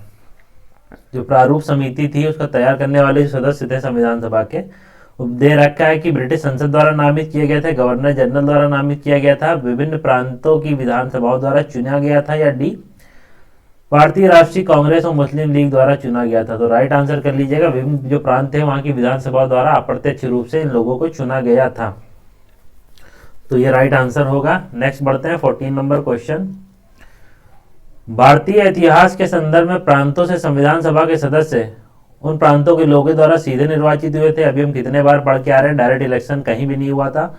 भारतीय राष्ट्रीय कांग्रेस और मुस्लिम लीग द्वारा नामित किए गए थे। क्या दे रहा है, प्रांतों से जो संविधान सभा के सदस्य आए थे, तो नामित इन लोग ने नहीं किया था।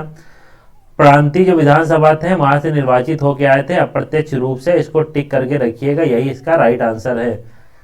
कितना भी घुमा फिरा के पूछ ले, आपको एक जगह टिके रहना है कि यह अप्रत्यक्ष रूप से चुनी गई थी। प्रांतों की विधानसभा द्वारा जो प्रांतों से लोग चुने गए थे वो प्रांतों की विधानसभा द्वारा चुने गए थे मेंबर। बाकी कुछ नामित भी थे, जो देशी रियासत थे उन्होंने अपने मेंबर्स को नामित भी किया था और सीधे निर्वाचन नहीं था। इतनी चीज जरूर ध्यान में बैठा लीजिएगा दिमाग में। संविधान सभा के सदस्यों का चुनाव कैसे हुआ, अगेन रिपीटेड, क्या इसको टिक कर लीजिएगा, प्रांतों की जो विधानसभा है उससे। अगर यहाँ पे कभी कभी क्वेश्चन ऐसे बनता है अंशतः चुनी हुई और अंशतः नामित थी, नामांकित थी, तो ये भी राइट आंसर हो जाता है। हो सकता है आगे क्वेश्चन आए, संविधान सभा के चुने हुए स्थायी अध्यक्ष कौन थे। तो स्थायी अध्यक्ष मतलब पूछा परमानेंट जो अध्यक्ष थे संविधान सभा के वो कौन थे, तो राजेंद्र प्रसाद कर लीजिएगा। अस्थायी अध्यक्ष आपको पता होगा सच्चिदानंद सिन्हा, ठीक है, अस्थायी पता होगा सच्चिदानंद सिन्हा। और अस्थायी जो उपाध्यक्ष थे, अस्थायी अध्यक्ष तो सबको पता होगा, अस्थायी जो उपाध्यक्ष थे वो कौन थे, तो फ्रैंक एंथोनी थे, ठीक है, इनका नाम ध्यान में रखिएगा। अस्थायी जो उपाध्यक्ष थे उनका नाम क्या था, फ्रैंक एंथोनी। और जो स्थायी अध्यक्ष अस्थायी उपाध्यक्ष थे वो एच.सी. मुखर्जी थे, तो उनका नाम ध्यान में रखिएगा। फर्स्ट मीटिंग होती है 9 दिसंबर 1946 को संविधान सभा की, उसमें सच्चिदानंद सिन्हा को चुना जाता है। जो सेकंड मीटिंग होती है उसमें क्या किया जाता है, राजेंद्र प्रसाद को चुन लिया जाता है निर्विरोध। और जो थर्ड मीटिंग होती है 13 दिसंबर 1946 को, उसमें क्या किया जाता है, जो ऑब्जेक्टिव रेजोल्यूशन है जवाहरलाल नेहरू द्वारा उद्देश्य प्रस्ताव को उस समय पारित कराया जाता है, ठीक है, इतनी चीजें ध्यान रखिएगा। नेक्स्ट है संविधान सभा की प्रथम बैठक की अध्यक्षता पूछ रहा है, तो प्रथम बैठक कब होती है, तो 9 दिसंबर 1946 को होती है और इस समय अस्थायी अध्यक्ष के रूप में चुने जाते हैं सच्चिदानंद सिन्हा, तो इनको टिक कर लीजिएगा। नेक्स्ट है क्या, उद्घाटन अधिवेशन की अध्यक्षता, तो ये भी उद्घाटन अधिवेशन ध्यान रखिएगा, पहली बैठक को ही उद्घाटन अधिवेशन कहते हैं, 9 दिसंबर को जो हुई, इतनी चीजें ध्यान रखिएगा, सच्चिदानंद सिन्हा टिक कर लीजिएगा। संविधान निर्मात्री सभा के अध्यक्ष कौन थे, तो भारतीय संविधान निर्मात्री सभा के अध्यक्ष पूछ रहा है, तो टिक करिएगा राजेंद्र प्रसाद, इनमें कहीं भी सच्चिदानंद सिन्हा नहीं दिया है। और संविधान जब निर्मात्री सभा थी उसके अध्यक्ष तो राजेंद्र प्रसाद ही थे। स्वतंत्र भारत की संविधान सभा के अध्यक्ष कौन थे, तो स्वतंत्र भारत की संविधान सभा के अध्यक्ष राजेंद्र प्रसाद, टिक कर लीजिएगा। तो स्वतंत्र भारत की संविधान सभा के अध्यक्ष कौन थे? तो राजेंद्र प्रसाद थे। इनका नाम ध्यान में रखिएगा, ये सबको पता है ही। संविधान सभा के मनोनीत उपसभापति, प्रथम मनोनीत उपसभापति कौन थे? तो प्रथम मनोनीत उपसभापति थे वो फ्रैंक एंथोनी थे। ठीक है, प्रथम मनोनीत उपसभापति कौन थे? फ्रैंक एंथोनी थे। देख लेते हैं, संविधान सभा के प्रथम अस्थायी उपसभापति और उपाध्यक्ष जो थे फ्रैंक एंथोनी थे। 9 दिसंबर 1946 को इन्हें भी क्या अस्थायी रूप से सच्चिदानंद सिन्हा द्वारा मनोनीत किया गया था। और एस.सी. मुखर्जी जो थे वो क्या थे? संविधान सभा के पहले स्थायी उपाध्यक्ष थे। इतनी चीजें ध्यान रखिएगा। भारतीय संविधान सभा की स्थापना हुई, तो स्थापना 9 दिसंबर 1946, ध्यान में रखिएगा। पहली बैठक उसी दिन हुई है। प्रथम बैठक, क्वेश्चन देख लीजिए, बताता मैं आ रहा हूं कितने बार, इसमें टाइम ना वेस्ट करिएगा। फिर पूछ रहा है संविधान सभा गठन, तो नवंबर 1946 कर लीजिएगा, सॉरी नवंबर कह रहे, दिसंबर 1946 कर लीजिएगा, क्योंकि 9 दिसंबर को पहली बैठक होती है, तो दिसंबर 1946 कर लीजिएगा। आगे क्या है? प्रथम अधिवेशन, बार बार क्वेश्चन रिपीट होंगे, उन पे हम टाइम वेस्ट नहीं करेंगे, सीधे निकलते चलेंगे। पहली बैठक, क्वेश्चन बार बार रिपीट हो रहे हैं, ठीक है।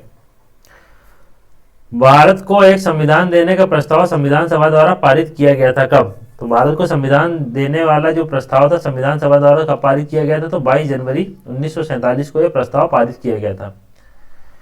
22 जनवरी 1947 को संविधान सभा द्वारा भारत को एक संविधान देने का उद्देश्य प्रस्ताव, तो उद्देश्य प्रस्ताव को बताओ जाओ, ऑब्जेक्टिव रेजोल्यूशन जो था 13 दिसंबर 1946 को जवाहरलाल नेहरू द्वारा पेश किया गया था। आगे चलकर यही उद्देश्य प्रस्ताव प्रस्तावना का प्रारूप बना। तो ध्यान रखिएगा, संविधान देने वाला जो प्रस्ताव है, उद्देश्य प्रस्ताव किसने संविधान सभा द्वारा कब पारित किया गया था? तो 22 जनवरी 1946 को। क्वेश्चन देखिए कैसे घुमा के गलत तरह से पूछा गया है। नेक्स्ट है 28 नंबर क्वेश्चन, संविधान सभा के सम्मुख संविधान की प्रस्तावना का प्रस्ताव, ये राइट सही तरह से पूछा गया, प्रस्तावना का प्रस्ताव किसने रखा था? तो जे.एल. नेहरू, ध्यान रखिएगा, या मोतीलाल नेहरू भी कभी कभी ऑप्शन में दे देता है, तो बच्चे कंफ्यूज हो जाते हैं। मोतीलाल नेहरू कभी भी नहीं होगा, जो भी होगा क्या होगा? प्रस्तावना से संबंधित जो भी उद्देश्य प्रस्ताव होगा उसके संदर्भ में ध्यान रखिएगा, नाम तो सिर्फ जवाहरलाल नेहरू जी का। नेक्स्ट है 29 नंबर क्वेश्चन, उद्देश्य प्रस्ताव, अगेन रिपीट, टिक करिएगा, सीधे आगे बढ़िएगा। 30 नंबर क्वेश्चन, भारतीय संविधान के निर्माण से संबंधित निम्नलिखित में से कौन सा कथन सही है? तो कथन पूछ रहा है कौन से सही है? पंडित नेहरू के उद्देश्य प्रस्ताव को जो संविधान सभा द्वारा स्वीकार किया गया था, संविधान के निर्माण पर असर था इसका। बी, उद्देश्य का बहुत महत्वपूर्ण उद्देश्यों की पूर्ति करती है। सी, संविधान भारत के लोगों द्वारा आदेशित किया। और डी दे रखा है, राज्य के मुखिया को लोग प्रत्यक्ष रूप से निर्वाचित करते हैं। तो राज्य का मुखिया हमारे वहाँ कौन होता है? तो राष्ट्रपति होता है, जो सिंबॉलिक हेड है। तो राष्ट्रपति को क्या हम डायरेक्ट इलेक्ट करते हैं? नहीं, तो प्रत्यक्ष निर्वाचन होता है राष्ट्रपति का।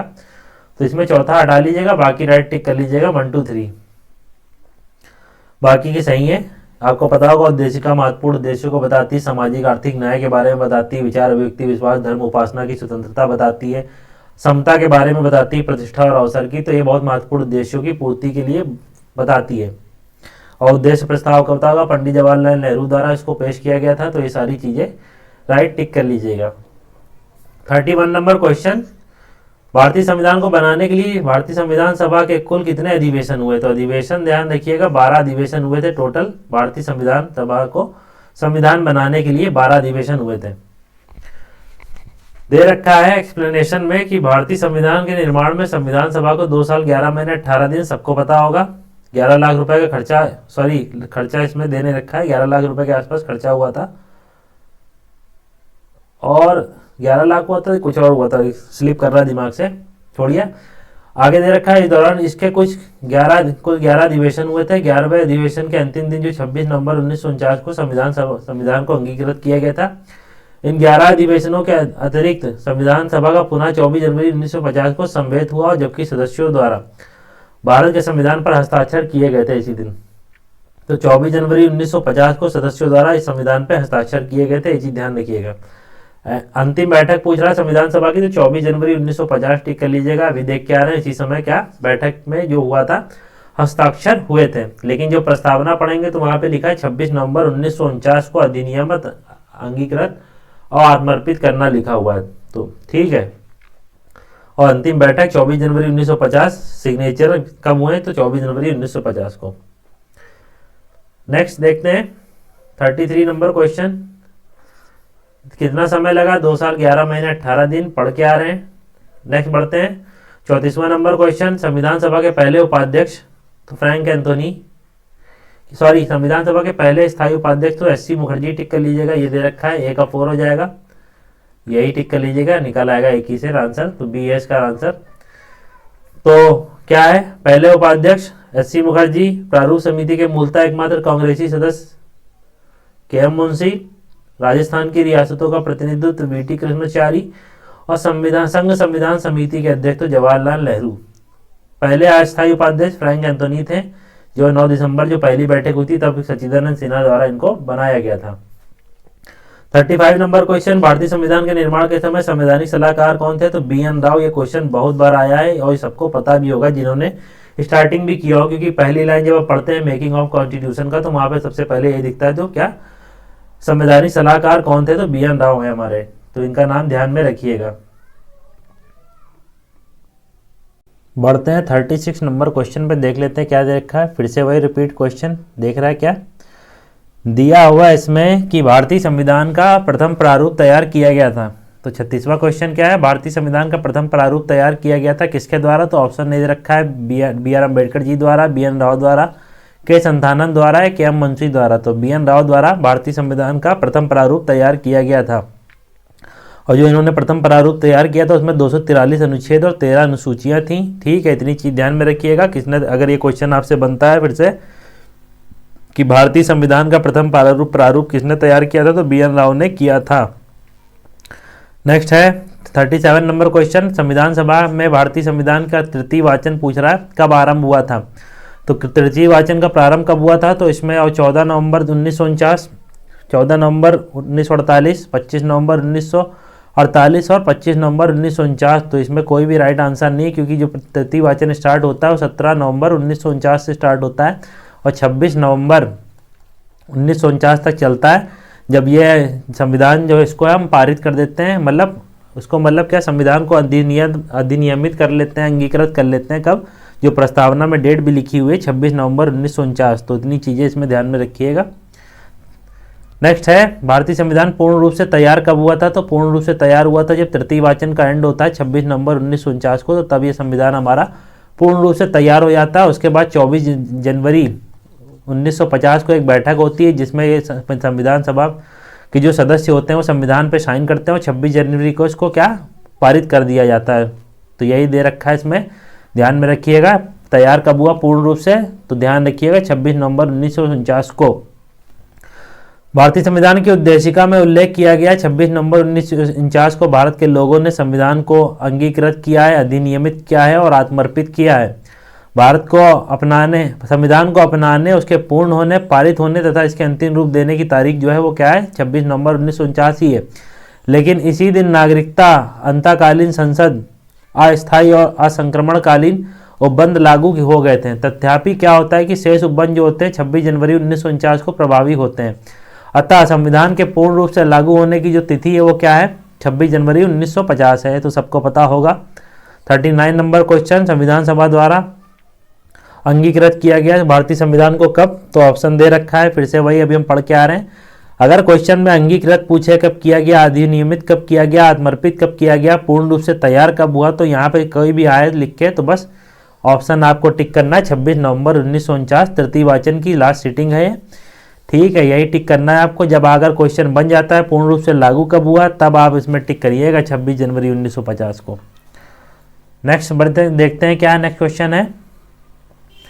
संविधान सभा को स्वीकृत किया गया किसके द्वारा? संविधान सभा द्वारा। तो ऑप्शन दे रखा है ए 15 अगस्त, ये सब अरे है तो इसमें टिक कर लीजिएगा फिर से। संविधान सभा को भारतीय संविधान द्वारा, जो भारतीय संविधान है उसको संविधान सभा द्वारा स्वीकृत 26 नवंबर 1949 को।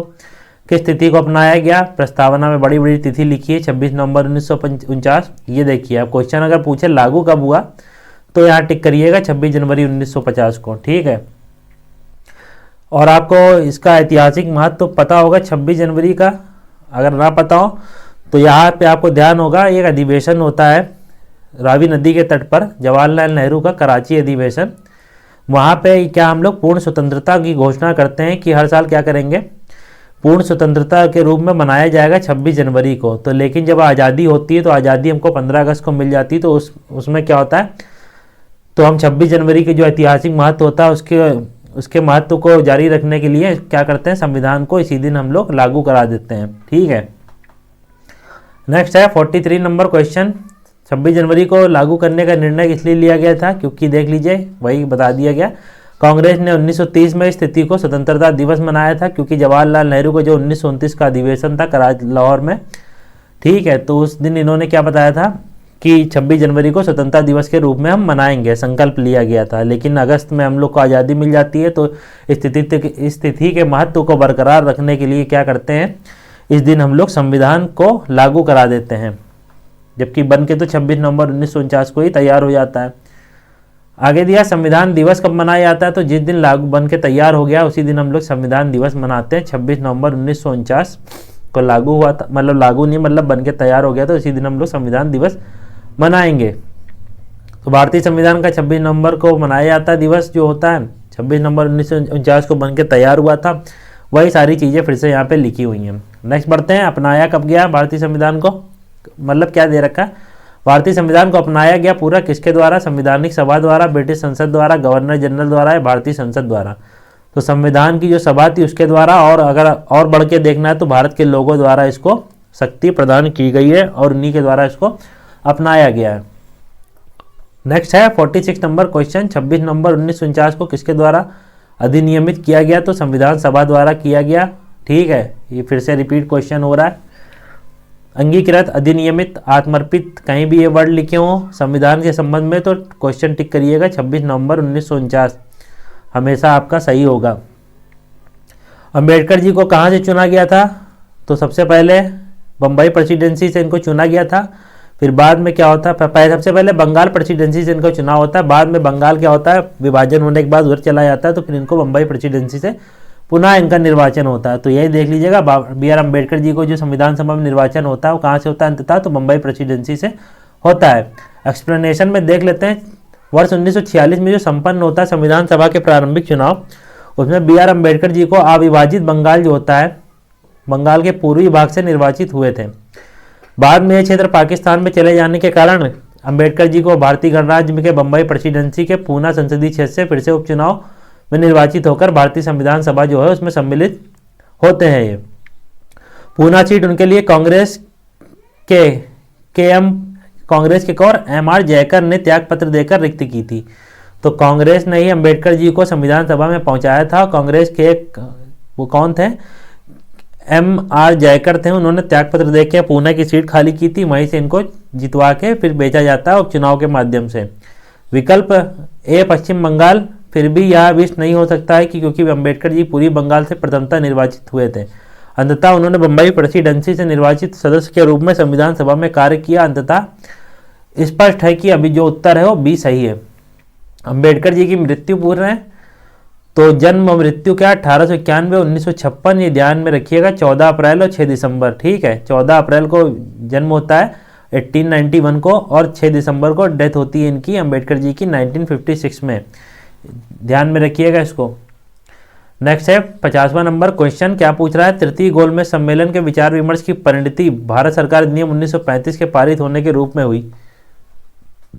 दूसरा दे रखा है, भारत सरकार अधिनियम 1935 ने ब्रिटिश भारत के सूबों और भारतीय रियासतों के एक संघ पर आधारित ऑल इंडिया फेडरेशन के गठन का उपबंध किया।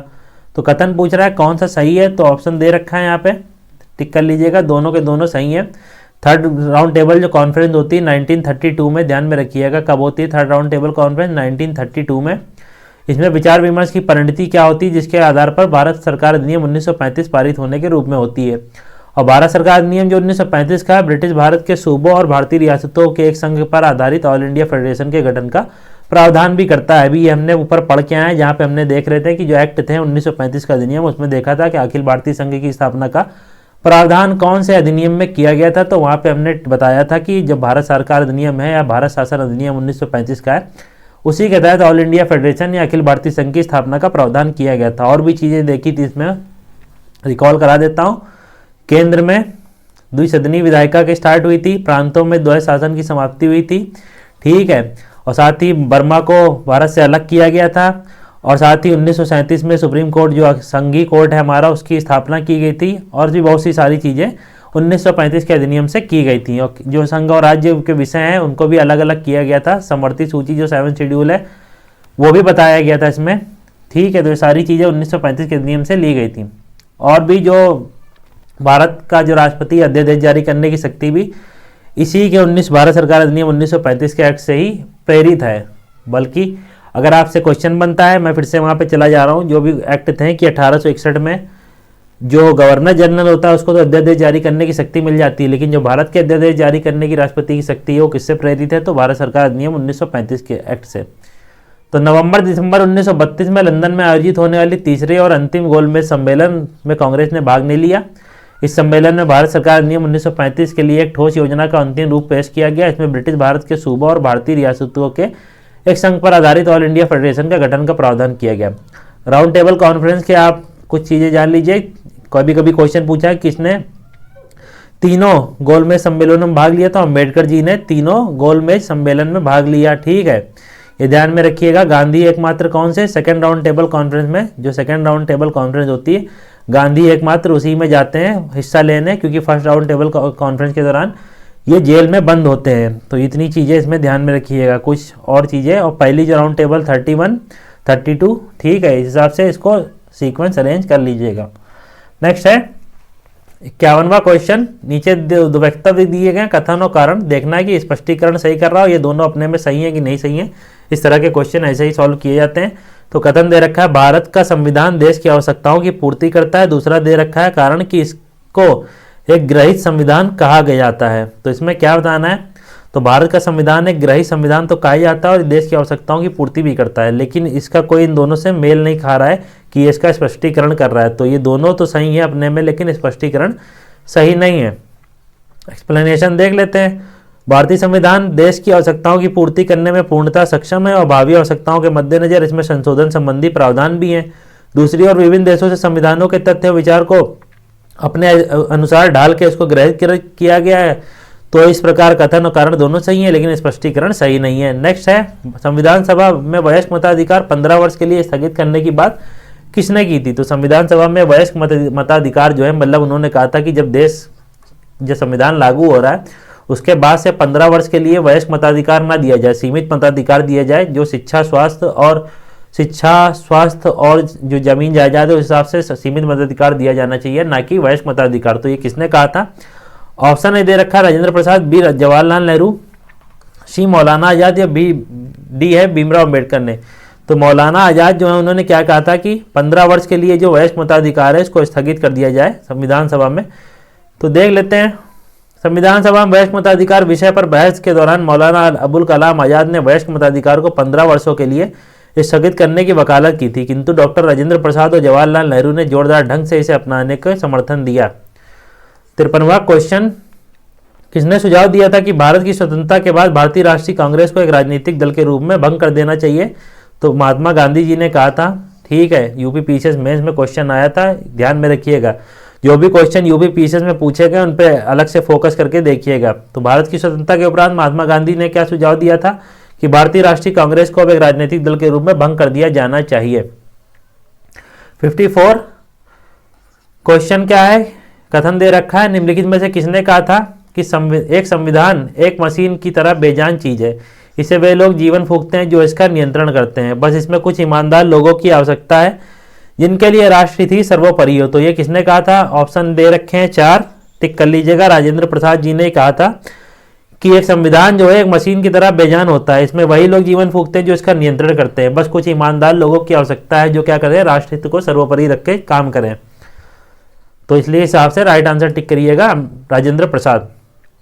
प्रश्नगत कथन संविधान सभा के अध्यक्ष और भारत के प्रथम राष्ट्रपति राजेंद्र प्रसाद का है। नवंबर 1949-26 को भारतीय संविधान को अपनाए जाते समय उन्होंने ये वक्तव्य दिया था। 55वां, अपनी राष्ट्रवादी प्रतिक्रिया में भारतीय संविधान के निर्माताओं ने अल्पसंख्यकों के हितों और भावनाओं के महत्व को कम करके आंका। यह कथन किसका है?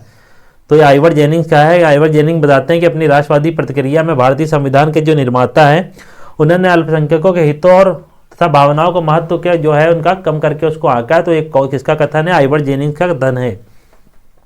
56 ये कथन एक बार फिर से सुन लीजिएगा, अच्छे से समझ में आ जाएगा किसने क्या कहा था, ठीक है। 56 नंबर क्वेश्चन है, संविधान सभा कांग्रेस थी और कांग्रेस क्या भारत थी, तो किसका कथन है, ऑस्टिन, ठीक है। नेक्स्ट है 57वां नंबर क्वेश्चन, कितनी महिलाएं सदस्य थी संविधान सभा में, ऑप्शन ए 15, बी 13, सी 12 और डी 10। तो राइट टिक करिएगा, 15 महिलाएं सदस्य थी किसमें, संविधान सभा में। ये क्वेश्चन बन सकता है, ठीक है। तो बढ़ते हैं नेक्स्ट पे।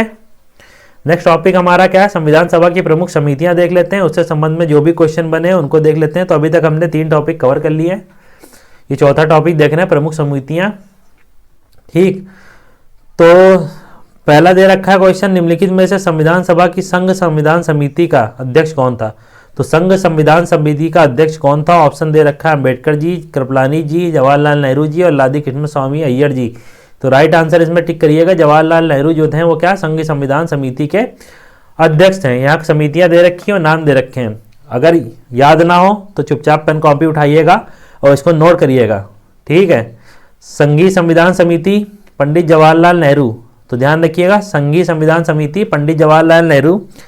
प्रक्रिया विषयक जो नियम है उसके संबंधी समिति जो है उस राजेंद्र प्रसाद, क्योंकि ये अध्यक्ष थे तो जो भी प्रक्रिया और नियम बनेंगे किनके कहने पे बनेंगे, तो राजेंद्र प्रसाद के कहने बनेंगे। इस प्रकार से इसको टिक कर लीजिएगा, राजेंद्र प्रसाद जो है प्रक्रिया नियमों जो विषय संबंधी समिति है किसकी, तो राजेंद्र प्रसाद की। और जो जब अध्यक्ष है तो संचालन भी ये करेंगे, तो संचालन समिति भी डॉक्टर राजेंद्र प्रसाद।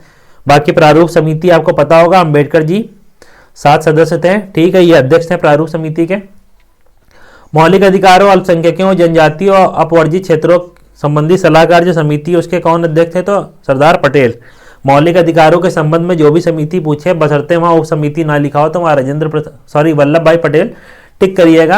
और बाकी मौलिक अधिकारों से संबंधित जो उप समिति थी वो कौन, उसके अध्यक्ष कौन थे, तो जेबी कृपलानी। और अल्पसंख्यकों की जो उप समिति थी उसके अध्यक्ष कौन थे, तो एस.सी. मुखर्जी थे। और संघीय शक्तियों संबंधी समिति, ये देखिए यहाँ पे, संघीय संविधान समिति पंडित जवाहरलाल नेहरू, संघीय शक्तियों की समिति पंडित जवाहरलाल नेहरू। जहाँ भी संघ का यूज हो रहा है वहाँ पे आप ज़्यादातर देखिएगा, टिक करिएगा जवाहरलाल नेहरू ही। प्रांतीय संविधान समिति सरदार वल्लभ भाई पटेल, तो देशी रियासतों या प्रांतों का विलय जो किया था इस हिसाब से वल्लभ भाई पटेल लगा लीजिएगा। और मौलिक अधिकारों, अल्पसंख्यक, जनजातीय, अपवर्जित क्षेत्रों के लिए जो सलाहकार समिति थी उसके अध्यक्ष थे सरदार वल्लभ भाई पटेल। कार्य संचालन समिति संबंधी जो समिति है के.एम. मुंशी, ध्यान रखिएगा। प्रक्रिया विषयक नियम जो बनाए गए हैं और साथ ही संचालन समिति जो है तो राजेंद्र प्रसाद है। लेकिन कार्य संचालन देखिए यहाँ पे, इन दोनों पे कंफ्यूज ना होइएगा। कार्य संचालन समिति अगर पूछे तो के.एम. मुंशी और संचालन समिति पूछे तो डॉक्टर राजेंद्र प्रसाद। इस हिसाब से इसको टिक करके चलिएगा। देखिए नेक्स्ट क्वेश्चन क्या है, संविधान सभा की प्रांतीय संविधान समिति, तो प्रांत आ गया, टिक कर लीजिएगा सरदार पटेल, तो ये राइट आंसर हो जाएगा। प्रारूप समिति के अध्यक्ष अभी सबको पता होगा अंबेडकर जी हैं, तो ठीक है, बी.आर. अंबेडकर जी टिक कर लीजिएगा। 29 अगस्त के आसपास प्रारूप समिति का गठन होता है, ठीक है। तो अभी देख लेते हैं एक्सप्लेनेशन अगर दे रखा हो तो, नहीं दे रखा है। नेक्स्ट है अगेन रिपीटेड, प्रारूप समिति के अध्यक्ष अंबेडकर जी टिक करिएगा। 5वां मूल अधिकार से संबंधित जो समिति है तो इसमें देखिए मूल अधिकार की कार्य संचालन, इसको टिक करिएगा। क्या कहाँ गया इसमें, कार्य संचालन समिति के.एम. मुंशी, ठीक है। और यहाँ संचालन समिति होती तो राजेंद्र प्रसाद टिक करते हैं। संघ शक्ति समिति जवाहरलाल नेहरू टिक करिएगा। प्रारूप समिति अंबेडकर जी और मूल अधिकारों के संबंधित समिति सरदार पटेल। तो इस हिसाब से राइट आंसर टिक कर लीजिएगा। ए का 4 हो जाएगा, बी का हो जाएगा, कहाँ चला गया, बी का हो जाएगा 3 और सी का हो जाएगा हमारा संघ शक्ति समिति, सी का हमारा जवाहरलाल नेहरू, सी का 2 और डी का 1। तो इस हिसाब से राइट आंसर ये टिक कर लीजिएगा। तो यहाँ पे देखिए क्या दे रखा है, कार्य संचालन समिति पूछा था, तो ये कार्य संचालन समिति पे यहाँ इन लोगों ने क्या दिया है, राजेंद्र प्रसाद यहाँ पे लिख रखा है, लेकिन ऊपर पूछा कार्य संचालन समिति, तो कार्य संचालन समिति यहाँ अभी देख के आए, देखिए ये क्या है, कार्य संचालन समिति के.एम. मुंशी। तो इस हिसाब से टिक करिएगा आंसर, ठीक है। इसमें दे नहीं रखा आंसर, तो पहला आंसर होगा इसका राइट। बढ़ते हैं नेक्स्ट क्वेश्चन की तरफ। 6वां नंबर क्वेश्चन, संविधान सभा द्वारा स्थापित मौलिक अधिकार और अल्पसंख्यकों के हेतु जो सलाहकार समिति थी उसके अध्यक्ष कौन थे, तो सरदार पटेल थे, ध्यान में रखिएगा। अगर आपको ऐसे नहीं समझ में आता है, मतलब समिति याद करने में दिक्कत हो, तो गिने चुने कुछ फेमस जो नाम है, जैसे डॉक्टर राजेंद्र प्रसाद ध्यान रख लीजिएगा, सरदार पटेल ध्यान रख लीजिएगा, जवाहरलाल नेहरू ध्यान रख लीजिएगा और अंबेडकर जी ध्यान रख लीजिएगा, ठीक है। और जो गैर कांग्रेसी सदस्य थे जो अध्यक्ष बने उनके नाम ध्यान रख लीजिएगा, बस। बाकी ज़्यादा कोई कमेटी याद करने की जरूरत नहीं है। मिलान में आएगा या ऐसे आएगा तो एलिमिनेट करके आप निकाल सकते हैं आंसर अच्छे से। यहाँ पे ध्यान रखिएगा, जो क्वेश्चन पूछा गया इसका राइट आंसर सरदार पटेल है। जो क्वेश्चन में था, संविधान सभा द्वारा स्थापित मौलिक अधिकारों और अल्पसंख्यकों के हेतु जो सलाहकार समिति थी उसके अध्यक्ष हैं सरदार पटेल। और इसके संबंध में जो मौलिक अधिकारों की उप समिति थी उसके अध्यक्ष कौन थे, तो जेबी कृपलानी। और अल्पसंख्यकों के लिए जो उप समिति थी उसके कौन थे, तो एससी मुखर्जी थे, ठीक है। इस हिसाब से टिक कर लीजिएगा। सरदार पटेल संविधान सभा द्वारा स्थापित मौलिक अधिकारों और अल्पसंख्यकों के हेतु सलाहकार समिति के अध्यक्ष थे, जबकि सलाहकार समिति की उप समिति जो थी उसके अध्यक्ष कौन थे, जेबी कृपलानी, एससी मुखर्जी। देख लिया हमने। नेक्स्ट बढ़ते हैं। प्रारूप समिति में कितने सदस्य थे, अन्य सदस्य पूछ रहा। अम्बेडकर जी की अध्यक्षता को छोड़ के अन्य सदस्य पूछ रहा, तो अन्य 6 सदस्य थे और टोटल कितने थे, 7 थे। नाम दे रखे हैं। अध्यक्षता इन्होंने की थी। पांडुलेखन समिति भी इसको हिंदी में कहते हैं, प्रारूप समिति भी कहते हैं और ड्राफ्टिंग कमेटी भी कहते हैं। तीनों नाम एक तरह से लिख के आ जाते हैं कभी कभी देवनागरी में भी, तो ध्यान रखिएगा। जो अन्य सदस्य थे वो कौन कौन थे, गोपाल स्वामी थे, कृष्ण स्वामी थे, ठीक है, और कृष्णमाचारी थे, और कौन से, डीपी खेदान थे, माधव राव थे। तो इस हिसाब से इनमें ध्यान रखिएगा, ठीक है। ये सारे सदस्य एक बार पढ़ लीजिएगा फिर से आप, या स्क्रीन को पॉज करिएगा, नाम पढ़ लीजिएगा फिर से। बढ़ते हैं नेक्स्ट क्वेश्चन की तरफ, 8वें। संविधान प्रारूप समिति के सदस्य कौन नहीं थे, तो जवाहरलाल नेहरू तो थे नहीं, पटेल भी नहीं थे, तो एन गोपाल स्वामी और अल्लादी कृष्ण स्वामी अय्यर तो थे। तो इस हिसाब से टिक कर लीजिएगा, पहला और तीसरा राइट आंसर होगा। इतना तो आपको पता ही होगा कि जवाहरलाल नेहरू, सरदार पटेल और कोई भी बड़ी और हस्ती अम्बेडकर जी को छोड़ के एम मुंशी थे, ठीक है, बाकी कोई और सदस्य नहीं था। तो इस हिसाब से टिक कर लीजिएगा राइट आंसर। तो यहाँ पे पूछ रहा है अगेन नवा क्वेश्चन, कौन संविधान की जो पांडुलेखन या ड्राफ्टिंग कमेटी या प्रारूप समिति के सदस्य नहीं है निम्नलिखित में से, तो जवाहरलाल नेहरू, ठीक है, तो ये सदस्य नहीं थे। के एम मुंशी सदस्य थे, सादुल्ला थे, अय्यर भी थे, ठीक है। नेक्स्ट है बी आर अम्बेडकर की अध्यक्षता में प्रारूप समिति का गठन 29 अगस्त 1947। अभी मैं ऊपर बता के आ रहा हूँ, टिक कर लीजिएगा इसको। क्या है 11वां क्वेश्चन, संविधान निर्मात्री परिषद की झंडा समिति के अध्यक्ष कौन थे, तो झंडा समिति के अध्यक्ष, झंडा वही फहराता है जो अध्यक्ष होता है, तो डॉक्टर राजेंद्र प्रसाद अध्यक्ष थे। तो इस हिसाब से इनका आंसर टिक कर लीजिएगा, डॉक्टर राजेंद्र प्रसाद झंडा समिति के अध्यक्ष थे। आपको पता होगा स्कूल का प्रिंसिपल हो या कोई सी भी चीज़ का अध्यक्ष जो होता है मेन, वही झंडा फहराता है। तो उस हिसाब से झंडा समिति के अध्यक्ष कौन हो गए, तो राजेंद्र प्रसाद हो गए। भारतीय इतिहास में 2 झंडा समितियों का विशेष उल्लेख मिलता है। 2 अप्रैल 1931 में कांग्रेस के कराची अधिवेशन में झंडा समिति के अध्यक्ष जिसके कौन थे, सरदार वल्लभ भाई पटेल थे, और 6 सदस्य थे, मौलाना अबुल कलाम आजाद, तारा सिंह, जवाहरलाल नेहरू, डी.की. केलकर, हरिदकर और पट्टाभी सीतारमैया। और एक एडहॉक कमेटी थी या तदर्थ झंडा समिति का गठन संविधान निर्मात्री सभा ने 23 जून 1947 को किया, जिसके अध्यक्ष राजेंद्र प्रसाद थे। तो झंडा समिति जो बनी थी तदर्थ झंडा समिति, उसके अध्यक्ष ध्यान रखिएगा और गठन ध्यान रखिएगा, 23 जून को हुआ था, ठीक है। 23 जून 1947 को झंडा समिति का गठन होता है और अध्यक्ष कौन थे, राजेंद्र प्रसाद। और उससे पहले जो 1931 पे झंडा समिति बनी थी उसके अध्यक्ष थे सरदार पटेल। तो यही चीजें इसमें दे रखी हैं। बढ़ते हैं अब क्या नेक्स्ट टॉपिक पे, संविधान के जो स्रोत हैं उसके संबंध में देख लेते हैं क्या क्या दे रखा है। तो नेक्स्ट टॉपिक स्टार्ट कर रहे हैं हम, संविधान के स्रोत। ये 5वें नंबर का टॉपिक है, ठीक है। पहला क्वेश्चन, संविधान, भारतीय संविधान में उद्देशिका का विचार कहां से लिया गया है, तो भारतीय संविधान जो है इसमें उद्देशिका का विचार कहां से लिया गया है। ए है Italy, B Canada, C France और डी यूएसए। तो राइट आंसर होगा इसमें यूएसए। लेकिन यूएसए ने भी ये कहां से लिया था उद्देशिका, सॉरी अभी वो आगे देखेंगे, ठीक है। तो भारतीय संविधान में जो उद्देशिका का विचार किससे लिया गया, यूएसए से लिया गया है। इतनी चीज ध्यान रखिएगा। उद्देशिका के संदर्भ में आपको पता होना चाहिए 13 दिसंबर 1946 को थर्ड सिटिंग जो होती है किसकी, 13 दिसंबर 1946 थर्ड सिटिंग जो हमारी होती है संविधान सभा की, उसमें जवाहरलाल नेहरू द्वारा उद्देश्य प्रस्ताव को लाया जाता है, ठीक है। तो इतनी चीज ध्यान रखिएगा, इसको अपनाया जाता है फिर बाद में। और ये किसके, यूएसए के संविधान से प्रेरित है। भारतीय संविधान में जो उद्देशिका का विचार है ये चीज ध्यान रखिएगा। और इसकी जो भाषा है कहाँ से ली गई है, ऑस्ट्रेलिया से ली गई है। उद्देशिका में जो भाषा लिखी गई है वो कहाँ से ली गई है? ऑस्ट्रेलिया से ली गई है। और उद्देशिका के संदर्भ में और चीज़ें ध्यान रखिएगा, कभी कभी क्वेश्चन बन जाता है कि भारतीय संविधान की उद्देशिका में कितने प्रकार के न्याय हैं? तो 3 प्रकार के न्याय हैं, ध्यान रखिएगा, सामाजिक, आर्थिक और राजनीतिक। ठीक है। और स्वतंत्रता कितने प्रकार की है? तो 5 प्रकार की स्वतंत्रता, ध्यान रखिएगा। और समता 2 प्रकार की है। तो ये क्वेश्चन कभी कभी बन जाता है कि कितने प्रकार की स्वतंत्रता है? तो सामाजिक, आर्थिक, राजनीतिक न्याय 3 प्रकार के न्याय है। 5 प्रकार की स्वतंत्रता है, विचार, अभिव्यक्ति, विश्वास, धर्म व उपासना की स्वतंत्रता, प्रतिष्ठा और अवसर की क्षमता दे रखा है उद्देशिका में। तो इतनी चीजें ध्यान रखिएगा। भाषा ऑस्ट्रेलिया से ली गई है। विचार सर्वप्रथम कहाँ उद्देशिका का? यूएसए में आया था। नेक्स्ट है भारतीय राजनीतिक व्यवस्था में इनमें से कौन सर्वोच्च है? तो भारतीय की राजनीतिक व्यवस्था जो चलती है उसमें सर्वोच्च कौन है? तो जहां भी संविधान दिया गया हो उसी को टिक कर लीजिएगा। फिर चाहे संसद लिखी हो उसके आगे, चाहे सर्वोच्च न्यायालय लिखा हो, कुछ भी लिखा हो, टिक करिएगा संविधान, क्योंकि ये सब इसी से शक्ति ग्रहित करते हैं। चाहे सर्वोच्च न्यायालय हो चाहे संसद हो, सारे के सारे संविधान से शक्ति ग्रहित करते हैं। तो भारतीय संविधान में सर्वोच्च न्यायालय है, सॉरी क्या दे रखा, भारतीय राजनीतिक व्यवस्था में संविधान जो है सर्वोच्च है, ध्यान में रखिएगा। यही राज्य व्यवस्था के स्वरूप और उद्देश्य का निर्धारण करता है, विभिन्न इकाइयों के सृजन का प्रावधान करता है। संविधान से ही शासन के सभी अंगों को अधिकार एवं शक्ति प्राप्त होती है। तो इसी संदर्भ में ध्यान रखिएगा ये। ठीक है। नेक्स्ट बढ़ते हैं, जुडिशियल रिव्यू या न्यायिक पुनरीक्षण का संकल्पना निम्नलिखित में से किस देश से ली गई है? तो न्यायिक पुनरीक्षण की संकल्पना है या जुडिशियल रिव्यू की जो संकल्पना है किस देश से ली गई? ए यूके से, बी संयुक्त राज्य अमेरिका से, सी यूएसएसआर से, या डी ऑस्ट्रेलिया से।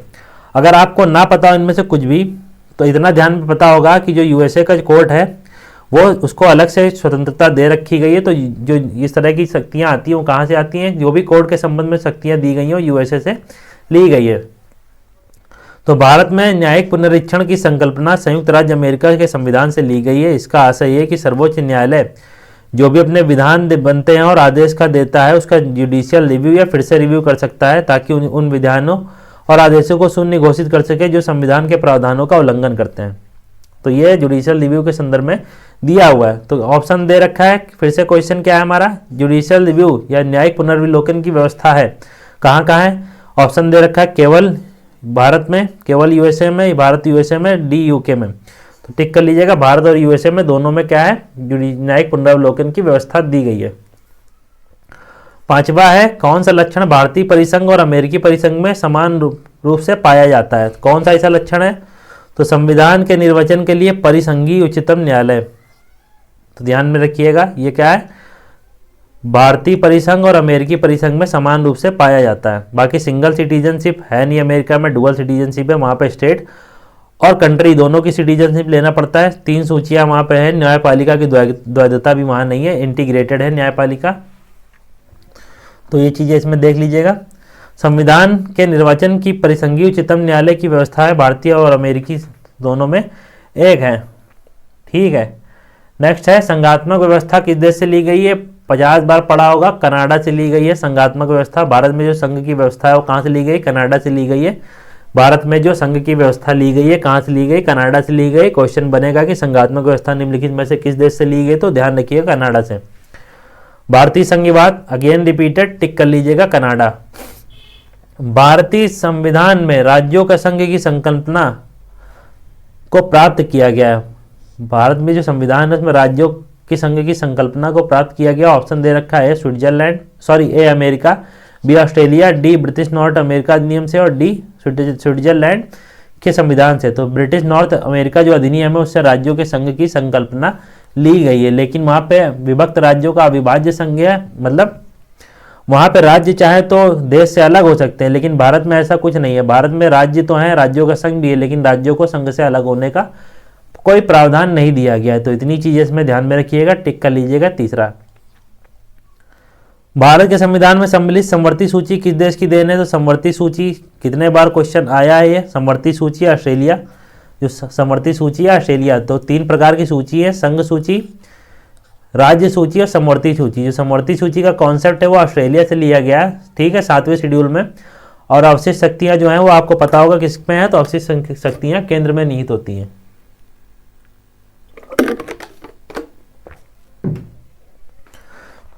नेक्स्ट बढ़ते हैं, नेक्स्ट क्वेश्चन एक्सप्लेनेशन देख लेते हैं इसमें। भारत के संविधान में समवर्ती सूची को ऑस्ट्रेलिया के संविधान से लिया गया है। इस सूची में ऐसे विषय शामिल हैं जिन पर केंद्र और राज्य दोनों को कानून बनाने का अधिकार है। दोनों द्वारा निर्मित कानूनों की टकराव की स्थिति में केंद्र द्वारा निर्मित जो कानून होता है वो मान्य होता है, आपको पता होगा। अगेन रिपीट कर रहे हैं ये सब, तो बिना टाइम वेस्ट किए टिक कर लीजिएगा ऑस्ट्रेलिया। ठीक है, बढ़ते हैं नेक्स्ट 11वां। 7वीं अनुसूची में व्हाट इज समवर्ती की सूची, फिर से क्वेश्चन रिपीट हो रहा है, समवर्ती सूची दे रखा है तो ऑस्ट्रेलिया टिक कर लीजिएगा बिना समय गवाए। 12वां समवर्ती सूची, फिर से क्वेश्चन कितने बार देखिए आया है ये क्वेश्चन। डीपीएसपी राज्य के नीति निदेशक तत्वों की संकल्पना कहाँ से ली गई, तो डीपीएसपी आयरलैंड, पता होगा आपको डीपीएसपी कहाँ से, आयरलैंड से लिया गया। आर्टिकल 36 से 51 तक का डीपीएसपी का प्रावधान किया गया। ये इतनी चीज़ें इसमें ध्यान में रखिएगा जो मोटी मोटी चीज़ें हैं। ठीक है, तो आयरलैंड से इसको लिया गया संकल्पना को डीपीएसपी की, और आर्टिकल 36 से 51 तक डीपीएसपी का प्रावधान है। तो इतनी चीज़ें इसमें ध्यान में रख सकते हैं आप भाग 4 में। नेक्स्ट है 14वां नंबर क्वेश्चन। भारतीय संविधान में अन्य देशों के संविधानों से कुछ विशेषताओं को लिया गया, किस देश से डीपीएसपी को लिया गया। क्वेश्चन इतना लंबा घुमा दिया है, डायरेक्ट पूछना चाह रहा है डीपीएसपी को कहाँ से लिया गया है, तो आयरलैंड से इसको लिया गया है। राज्यसभा के गठन में प्रतिभा, अनुभव और सेवा के आधार पर जो मनोनीत होते हैं 12 मेंबर राष्ट्रपति द्वारा मनोनीत किए जाते हैं। आर्ट में, लिटरेचर में, साइंस में और सोशल साइंस में, जो सोशल सर्विस में जो नॉमिनेट किए जाते हैं 12 मेंबर, पूछ रहा कहाँ से लिया गया ये, तो ये कहाँ आयरिश गणतंत्र से इसको अडॉप्ट किया गया है हमारे इसमें। तो इतनी चीज़ें इसमें ध्यान में रखिएगा। नेक्स्ट बढ़ते हैं 16वां नंबर क्वेश्चन, देख लेते हैं इसमें क्या क्या दे रखा है। तो 16वें नंबर क्वेश्चन में जो दे रखा है संविधान दे रखे हैं और किस देश से ग्रहित किया गया, ये सब चीज़ें इसमें दे रखी हैं, तो देख लेते हैं इसको। तो मूल अधिकार यूएसए, आपात उपबंध जर्मनी, डीपीएसपी आयरलैंड, ठीक है डीपीएसपी आयरलैंड, और शासन की संसदीय प्रणाली, तो इसको कनाडा से टिक कर लीजिएगा। तो राइट आंसर देख लीजिए, यहाँ फिर से एक्सप्लेनेशन में दे रखा है। सॉरी, शासन की संसदीय प्रणाली मैंने कनाडा बताया, यूके से लिया गया, एक टिक कर लीजिएगा। हाँ, मूल अधिकार संयुक्त राज्य अमेरिका, शासन की संसदीय प्रणाली ग्रेट ब्रिटेन, आपात उपबंध जर्मनी के वाइमर संविधान से। यहाँ पे कुछ चीज़ें और ध्यान रख लीजिए, जैसे यहाँ आपात उपबंध दे रखा है जर्मनी के वाइमर संविधान से, तो आपात उपबंध जो मेनली दे रखे हैं गवर्नमेंट ऑफ इंडिया जो एक्ट है 1935 का, वहाँ से जो आपात उपबंध लिया गया है, और जो जर्मनी से लिया गया आपात उपबंध उसमें क्या दे रखा है कि जब ड्यूरिंग इमरजेंसी, जब इमरजेंसी लगती है तो उस समय जो मौलिक अधिकारों का निलंबन होता है वो लिया गया जर्मनी से। तो ड्यूरिंग इमरजेंसी जो सस्पेंशन होता है फंडामेंटल राइट का, वो किस में लिया गया, वो जर्मनी के संविधान से लिया गया। बाकी आपात के जो उपबंध है वो गवर्नमेंट ऑफ इंडिया एक्ट 1935 से लिया गया। सुमेलित नहीं है कौन सा युग्म, 17वां क्वेश्चन देख लेते हैं कौन सा सुमेलित नहीं है। मौलिक अधिकार पता है, टिक कर लीजिए। डीपीएसपी आयरलैंड, केंद्र की अवशिष्ट शक्तियाँ, तो ये गलत है।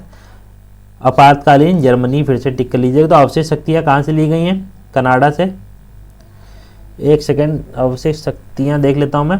भारतीय संविधान के में कनाडा के संविधान से सशक्त केंद्र के साथ संघीय व्यवस्था अवशिष्ट शक्तियों को केंद्र में निहित किया गया। तो हाँ, कनाडा यहाँ टिक कर लीजिएगा, कनाडा लिख लीजिएगा। कनाडा से लिया गया अवशिष्ट शक्तियाँ, तो ये मेरे भी दिमाग से स्लिप कर गया था। कनाडा से अवशिष्ट शक्तियों का लिया गया है मुद्दा, ठीक है, भारतीय संविधान में। मौलिक अधिकार मिलाना है, तो अमेरिका 1, आयरिश संविधान डीपीएसपी बी हो गया, यहाँ ए हो गया। केंद्र राज्य संबंध तो कनाडा से, यहाँ डी हो गया, और ये हो गया हमारा मंत्रिमंडलीय सरकार, तो यहाँ सी हो गया।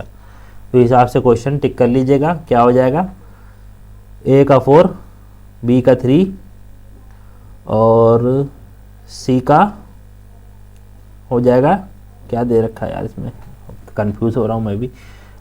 टिक तो सही किया है, ये क्वेश्चन समझ में नहीं, मतलब ये इसमें समझ में नहीं आ रहा कुछ, तो देख लेता हूँ। मौलिक अधिकार वही फिर से रिपीट, डीपीएसपी आयरिश, मंत्रिमंडलीय सरकार देख लीजिए, और केंद्र राज्य संबंध कनाडा से। तो हिसाब से इसको टिक कर लीजिएगा। सूची 1 सूची 2 से मिलाना है। विधि का शासन, रूल ऑफ लॉ कहाँ से लिया गया, और विधि द्वारा स्थापित प्रक्रिया, राष्ट्रपति के विचार जो राज्यपाल विधेयक सुरक्षित करता है। यहाँ पे क्वेश्चन बन सकता है आर्टिकल से 200 और 201 आर्टिकल पढ़ लीजिएगा, गवर्नर से संबंधित है, तो इतनी चीज़ ध्यान रखिएगा। तो यहाँ पे आंसर टिक कर लीजिएगा, ए का 2 है हमारा, विधि का शासन, ठीक है। विधि द्वारा स्थापित प्रक्रिया जापान से, तो बी का 3 है, ए का 2 है हो जाएगा, बी का 3 तो ये टिक कर लीजिएगा, यही राइट आंसर हो जाएगा। और सी का 4 कनाडा। और विस्तृत उभयनिष्ठ जो सूची है वो कहाँ से, ऑस्ट्रेलिया से। नेक्स्ट बढ़ते हैं 20वां क्वेश्चन। 20वें क्वेश्चन में क्या दे रखा है, डीपीएसपी, ये बार बार रिपीट होने, इसको मिला लीजिएगा। डीपीएसपी क्या होगा, आयरलैंड, मूल अधिकार अमेरिका, संघ और राज्यों के बीच समवर्ती सूची ऑस्ट्रेलिया, और बाकी 12 राज्यों का संघ है और ये सब हो सकता है, ये सब टिक कर लीजिएगा। बाद में ज़्यादा टाइम ना वेस्ट करिए। देखिए टाइम वेस्ट करने की बात नहीं, मतलब इसको एक जगह एक कॉपी लेके अच्छे से नोट डाउन कर लीजिए, बार बार इसको क्वेश्चन लगाते रहिए, अच्छे से रिपीट होंगे क्वेश्चन तो याद हो जाएंगे। मैं बार बार रिपीट कर दे रहा हूँ। डीपीएसपी सबको पता है, आयरलैंड मूल अधिकार सबको पता है, यूएसए समवर्ती सूची सबको पता है, ऑस्ट्रेलिया और भारत राज्यों का संघ होगा। ये कॉन्सेप्ट कहाँ से लिया गया है, तो ये कनाडा से लिया गया है, ठीक है। भारतीय संविधान में मौलिक कर्तव्यों का विचार, तो मौलिक कर्तव्यों का विचार रूस से लिया गया है। आपको पता होगा मौलिक कर्तव्य हमारे संविधान के 51A में है। 42वां संविधान संशोधन होता है। स्वर्ण सिंह समिति ध्यान में आना चाहिए आपको, जब भी आप पढ़ें कुछ चीज़ें तो उसकी मोटी मोटी बातें आपके दिमाग में हमेशा बैठी रहनी चाहिए। जैसे मौलिक कर्तव्य ध्यान आते ही आपको 51A याद आना चाहिए, स्वर्ण सिंह समिति ध्यान आना चाहिए। 11 मूल कर्तव्य में से ध्यान आना चाहिए कि 10 पहले थे, 11वां जोड़ा गया 86वें संविधान संशोधन द्वारा। इतनी चीज़ें आपको मिनिमम ध्यान होनी चाहिए। नेक्स्ट बढ़ते हैं 22वां क्वेश्चन। क्या दे रखा है, कथन और कारण। संविधान, भारत का संविधान सबसे अधिक लंबा हो गया है। मौलिक अधिकारों का अध्याय अमेरिकन संविधान से मॉडल से लिया गया है। तो देखिए ये अपने में तो दोनों कथन सही हैं, लेकिन क्या मौलिक अधिकारों को जो अमेरिका से लिया गया इस चक्कर में संविधान सबसे लंबा हो गया, तो नहीं। तो इस हिसाब से कथन और कारण स्पष्टीकरण नहीं कर रहे, लेकिन दोनों अपने आप में सही हैं। देखते हैं क्या दे रखा है। भारत का संविधान विश्व का सबसे बड़ा संविधान है। इसमें 22 भाग हैं, 395 अनुच्छेद, 12 अनुसूचियाँ, सबको पता होंगी। तो वही दे रखा है। तो ये क्या अमेरिकी मॉडल से तो लिया गया, लेकिन स्पष्टीकरण नहीं दे रखा है, सही से इन्होंने दिया नहीं है। 23वां क्वेश्चन बन रहा है जो भारतीय संविधान में सन्निहित मूल अधिकारों की अवधारणा कहाँ से ली गई। तो मूल अधिकार या फंडामेंटल राइट की अवधारणा यूएसए से ली गई है। 10 बार अभी ऊपर हम पढ़ के आ रहे हैं, तो बिना टाइम वेस्ट किए इसको टिक कर लीजिएगा। फिर क्वेश्चन रिपीट हो रहा है, टिक कर लीजिएगा। अमेरिका मूल अधिकार पूछ रहा है, कहाँ से विचार लिया गया। मौलिक अधिकारों की अवधारणा, फिर देखिए कितने बार क्वेश्चन बने हैं इनसे। तो मेन देश याद रख लीजिएगा, जैसे USA, UK, Russia, Germany, Japan और कनाडा। तो इन देशों से जो भी लिया गया, ऑस्ट्रेलिया, कम से कम इतनी चीज़ें ध्यान रखिएगा। इन देशों से जो भी लिया गया इनको तो ध्यान में रखना ही रखना है, इनसे क्वेश्चन बनेंगे। बाकी सिंगल चीज़ें ली गई, जैसे विधि द्वारा स्थापित प्रक्रिया, जापान से टिक कर लीजिएगा, दे रखा है मैंने।